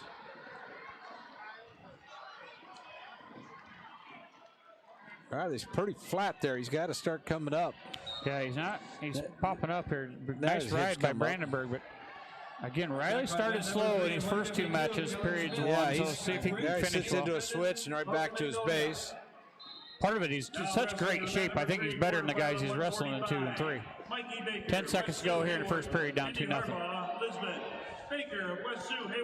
Yeah, Riley's got to get it going here because he's just content to be underneath. He's down 2-0 at the end of the first period here. He definitely is not going to take down. Defer, I'd go neutral.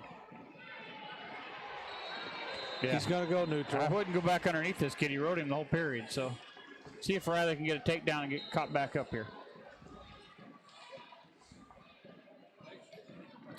Coming in tie, circle left a little bit.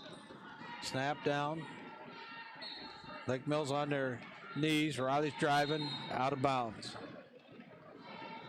Yeah, Riley needs to stay aggressive here. Yeah, you need to get going. No, this is your chance to really shine if you can just go. Oh, there's a shot by Lake Mills in on that left leg. Riley's got sprawl backed out. Looking for a front headlock. It looks like. Yeah, he's got the head down, but he doesn't have a front headlock yet. Trying to hook it with the one arm. He's got him stretched out pretty good.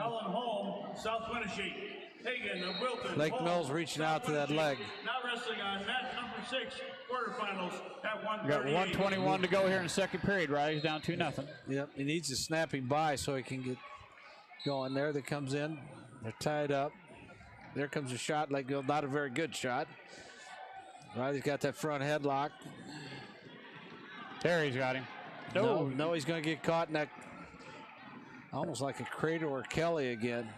He's got Riley's hips down again. That kid does a nice job of keeping his hips on Riley. Riley looks like he's got him going to throw him to his back, and he kind of pops out on him all the time. There comes Granby. Riley trying to finish it to get all the way through. He's got Riley's legs tied up tough. Riley now he gets his legs free. 4-0, 38 seconds here left in the second period. So, gonna have to turn her loose now. I'm assuming this kid's gonna take top. He's been able to ride Riley. I wouldn't want him anywhere else, but it's 4-0 right now, 28 seconds to go in the second period. Riley down. Riley come back to the middle. Needs to get something going this period. Got to get something. Got to get out of this bottom position.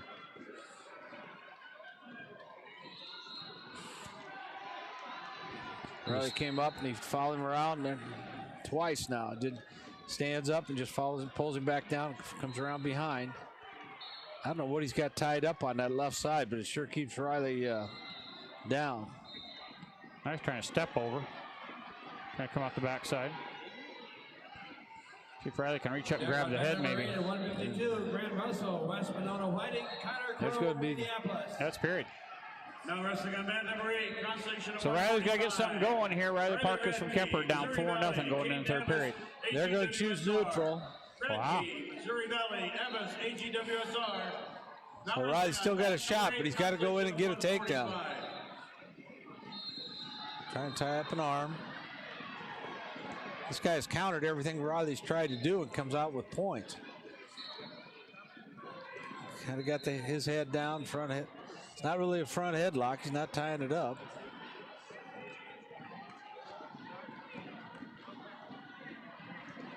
Just the kid's a little longer. Riley not able to control him. No, and he can't get around to an ankle or anything. Gonna need to snap him by so he can get to that ankle. 1:31 to go. 4-0. Riley's trailing here. Third period. He's got to win to advance. Riley coming forward. There he snapped him down, but got a whizzer in there, but need to come around behind. Coach is asking for a stall. He's not really doing. Lake Mills. Yeah, Lake Mills is just kind of backing off and blocking everything. That's definitely a stall, and they took a shot just to get him out of it.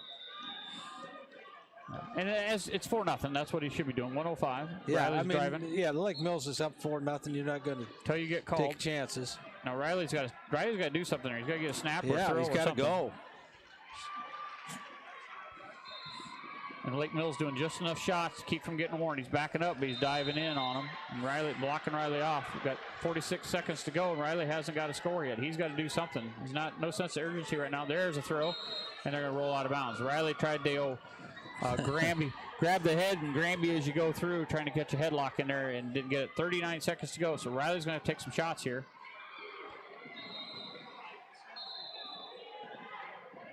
And coach is getting warned over there about asking for stalling. And he's backing him off. Riley's just coming straight forward, and the guy just keeps backing up. 30 seconds to go. Right off the mat again. I would at least warn him, you know. Now wrestling mat number 5, 145 pounds. Coach is going to ask. He's just backing off the mat. You're not going to call. And he has. The last 3 times he's backed all the way off the mat. It should be a stalling call, but I think coach has got the official upset enough now that he's not going to call. And he made a couple dives back in on the first couple, but that last one was definitely not. He just backed right out. Just backed way off. Now they're giving coach a warning for arguing. They'll probably lose another point. Yep. Now he has to stay seated. 30 seconds to go. And he's just backing off there. I mean, now he's doing it just to be obstinate. Now that's the wrong out of that referee. He's because he's going to back him right out off the mat again. 19 there seconds it is to go. again. There he is. That should be a call. And that should have been at least a penalty point, if not 2 by now. Yep. And he's not even getting a warning. So now Riley's just going to have to dive at it. But it is a wrong call. I mean, look, he's just running backwards. Officials just, yeah. Yeah, he's just making a point now to coach that you can't tell me what to do. 12 seconds to go. But unfortunately, that's part of the match. But Riley's trying something there, but nothing. 8 seconds to go. Riley's down 4-0. He's going to have to catch him in a throw, but this kid hasn't even been warned, so he's just going to sprint backwards if he's smart. And that's what he does. He backs straight up. He's just backing way off the mat, just backing up. No warning, no anything. Just poor refereeing. I'm sorry, that's poor refereeing because you're mad at the coach. They didn't even give the kid a warning. That should have been at least a warning. 1 second to go. I would say at least 2 points by now. Yep. So that's going to be Brandenburg is going to take out Riley Parkus. And a shame. I don't think I would have changed anything in the match other than he made the guy run away. But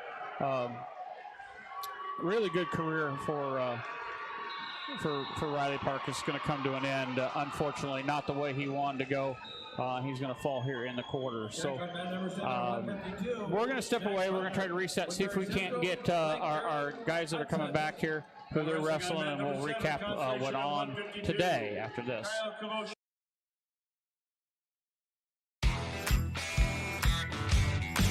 Pie Electric in Dedham is proud to sponsor all area wrestlers. Pie Electric is a family-owned and operated electrical business that does residential and agricultural electrical needs. Here are some wrestling life lessons from Pie Electric. Stay courageous under pressure. Your character is more important than how good you are. Being disciplined pays off. Nothing worthwhile comes easy. Believe in yourself and never give up. Good luck, wrestlers from Pie Electric in Dedham.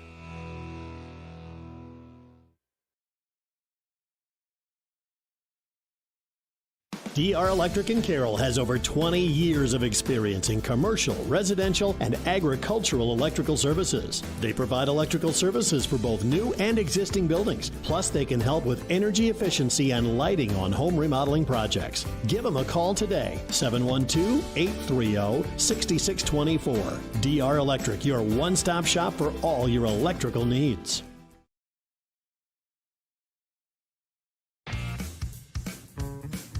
Clucky Custom LLC in Templeton can make your life easier. If you don't have the correct equipment, the time, and are looking for convenience, Clucky Custom LLC can help.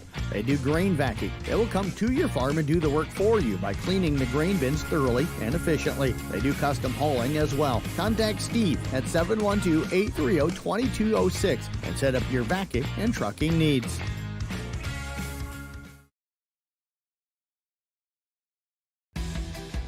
Regaler Drywall wishes all area wrestlers the best of luck at state tournament time.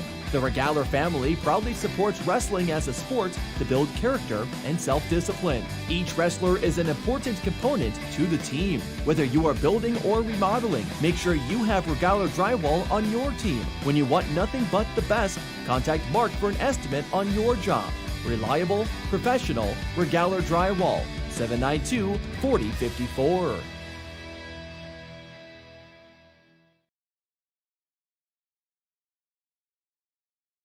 Your home for family fun and entertainment is the Audubon Recreation Center. There's an endless array of activities for fitness and to have fun. Take a swing in the batting cage, shoot some hoops, or seek a perfect game on one of our 8 state-of-the-art bowling lanes. With a walking track, racquetball court, soft play area, arcade, and a variety of fitness classes, there's something for everyone. Enjoy trivia nights, karaoke, and even live music. With a full restaurant and bar and activities for all ages, your family is guaranteed to have a great time. No membership required. Audubon Recreation Center, just south of Albert the Bull in Audubon.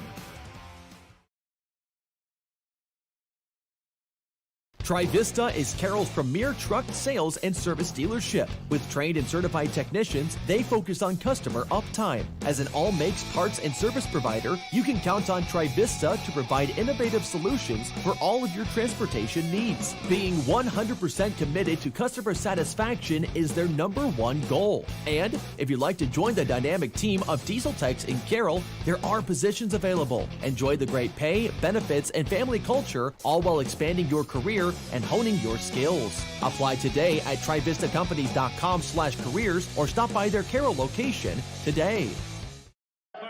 Welcome back here to Wells Fargo Arena and the Gatorade broadcast booth. Let's update you on the 2 gentlemen we have still wrestling tomorrow. Class 1A at 120. It'll be Braden Burns, the junior from East Sac County. He'll be taking on Jackson Larson, the number 7 wrestler from Don Bosco. At 29 and 11. Also from East Sac County, it'll be Charlie Veit. Charlie advancing. He'll be wrestling the number 3 wrestler, Bridgewater from Northland, 42 and 3. So Charlie and Braden Burns from East Sac County will be advancing.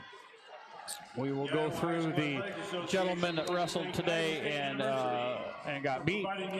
It was Riley Parkus getting beat just a little bit ago. What was that, 4-0, right, Coach? Yes, 4-0. He got beat 4-0 by Brandenburg from Lake Mills. It was Hoffman from Kemper, Caleb Hoffman, the freshman. He got pinned in 2 minutes 48 seconds.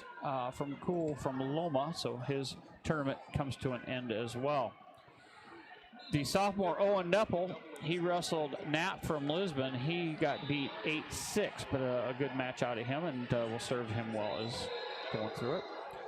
Brock Natras, the junior from South Central Calhoun, he got beat by Cassidy from Martinsdale St. Mary's 11-1, so his tournament is ended. Will Healy, the senior, he got beat 5-3 by Anderson from Hinton. So had that match under control, got thrown late. And then it was Raiden Doty, the senior from Coon Rapids Baird. He got pinned by the number 2 kid, Mackenzie Blocker from North Butler, Clarksville. So those guys come to an end. You know, we had some seniors, Coach. You got Parkus, Healy, and Doty all finishing their careers. And, you know, still sad way to finish when you finish down here at state, but you're down here at state. And I know for Riley Parkus, he really had his heart set on getting that medal round. Just couldn't quite get that pulled off. But, again, I thought all the wrestlers, even that got beat today, wrestled pretty well. They did. Yeah, everybody wrestled hard.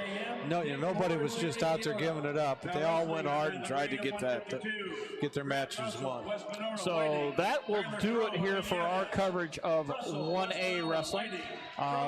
Just to give you an update, all of the Carroll wrestlers are now in wrestlebacks.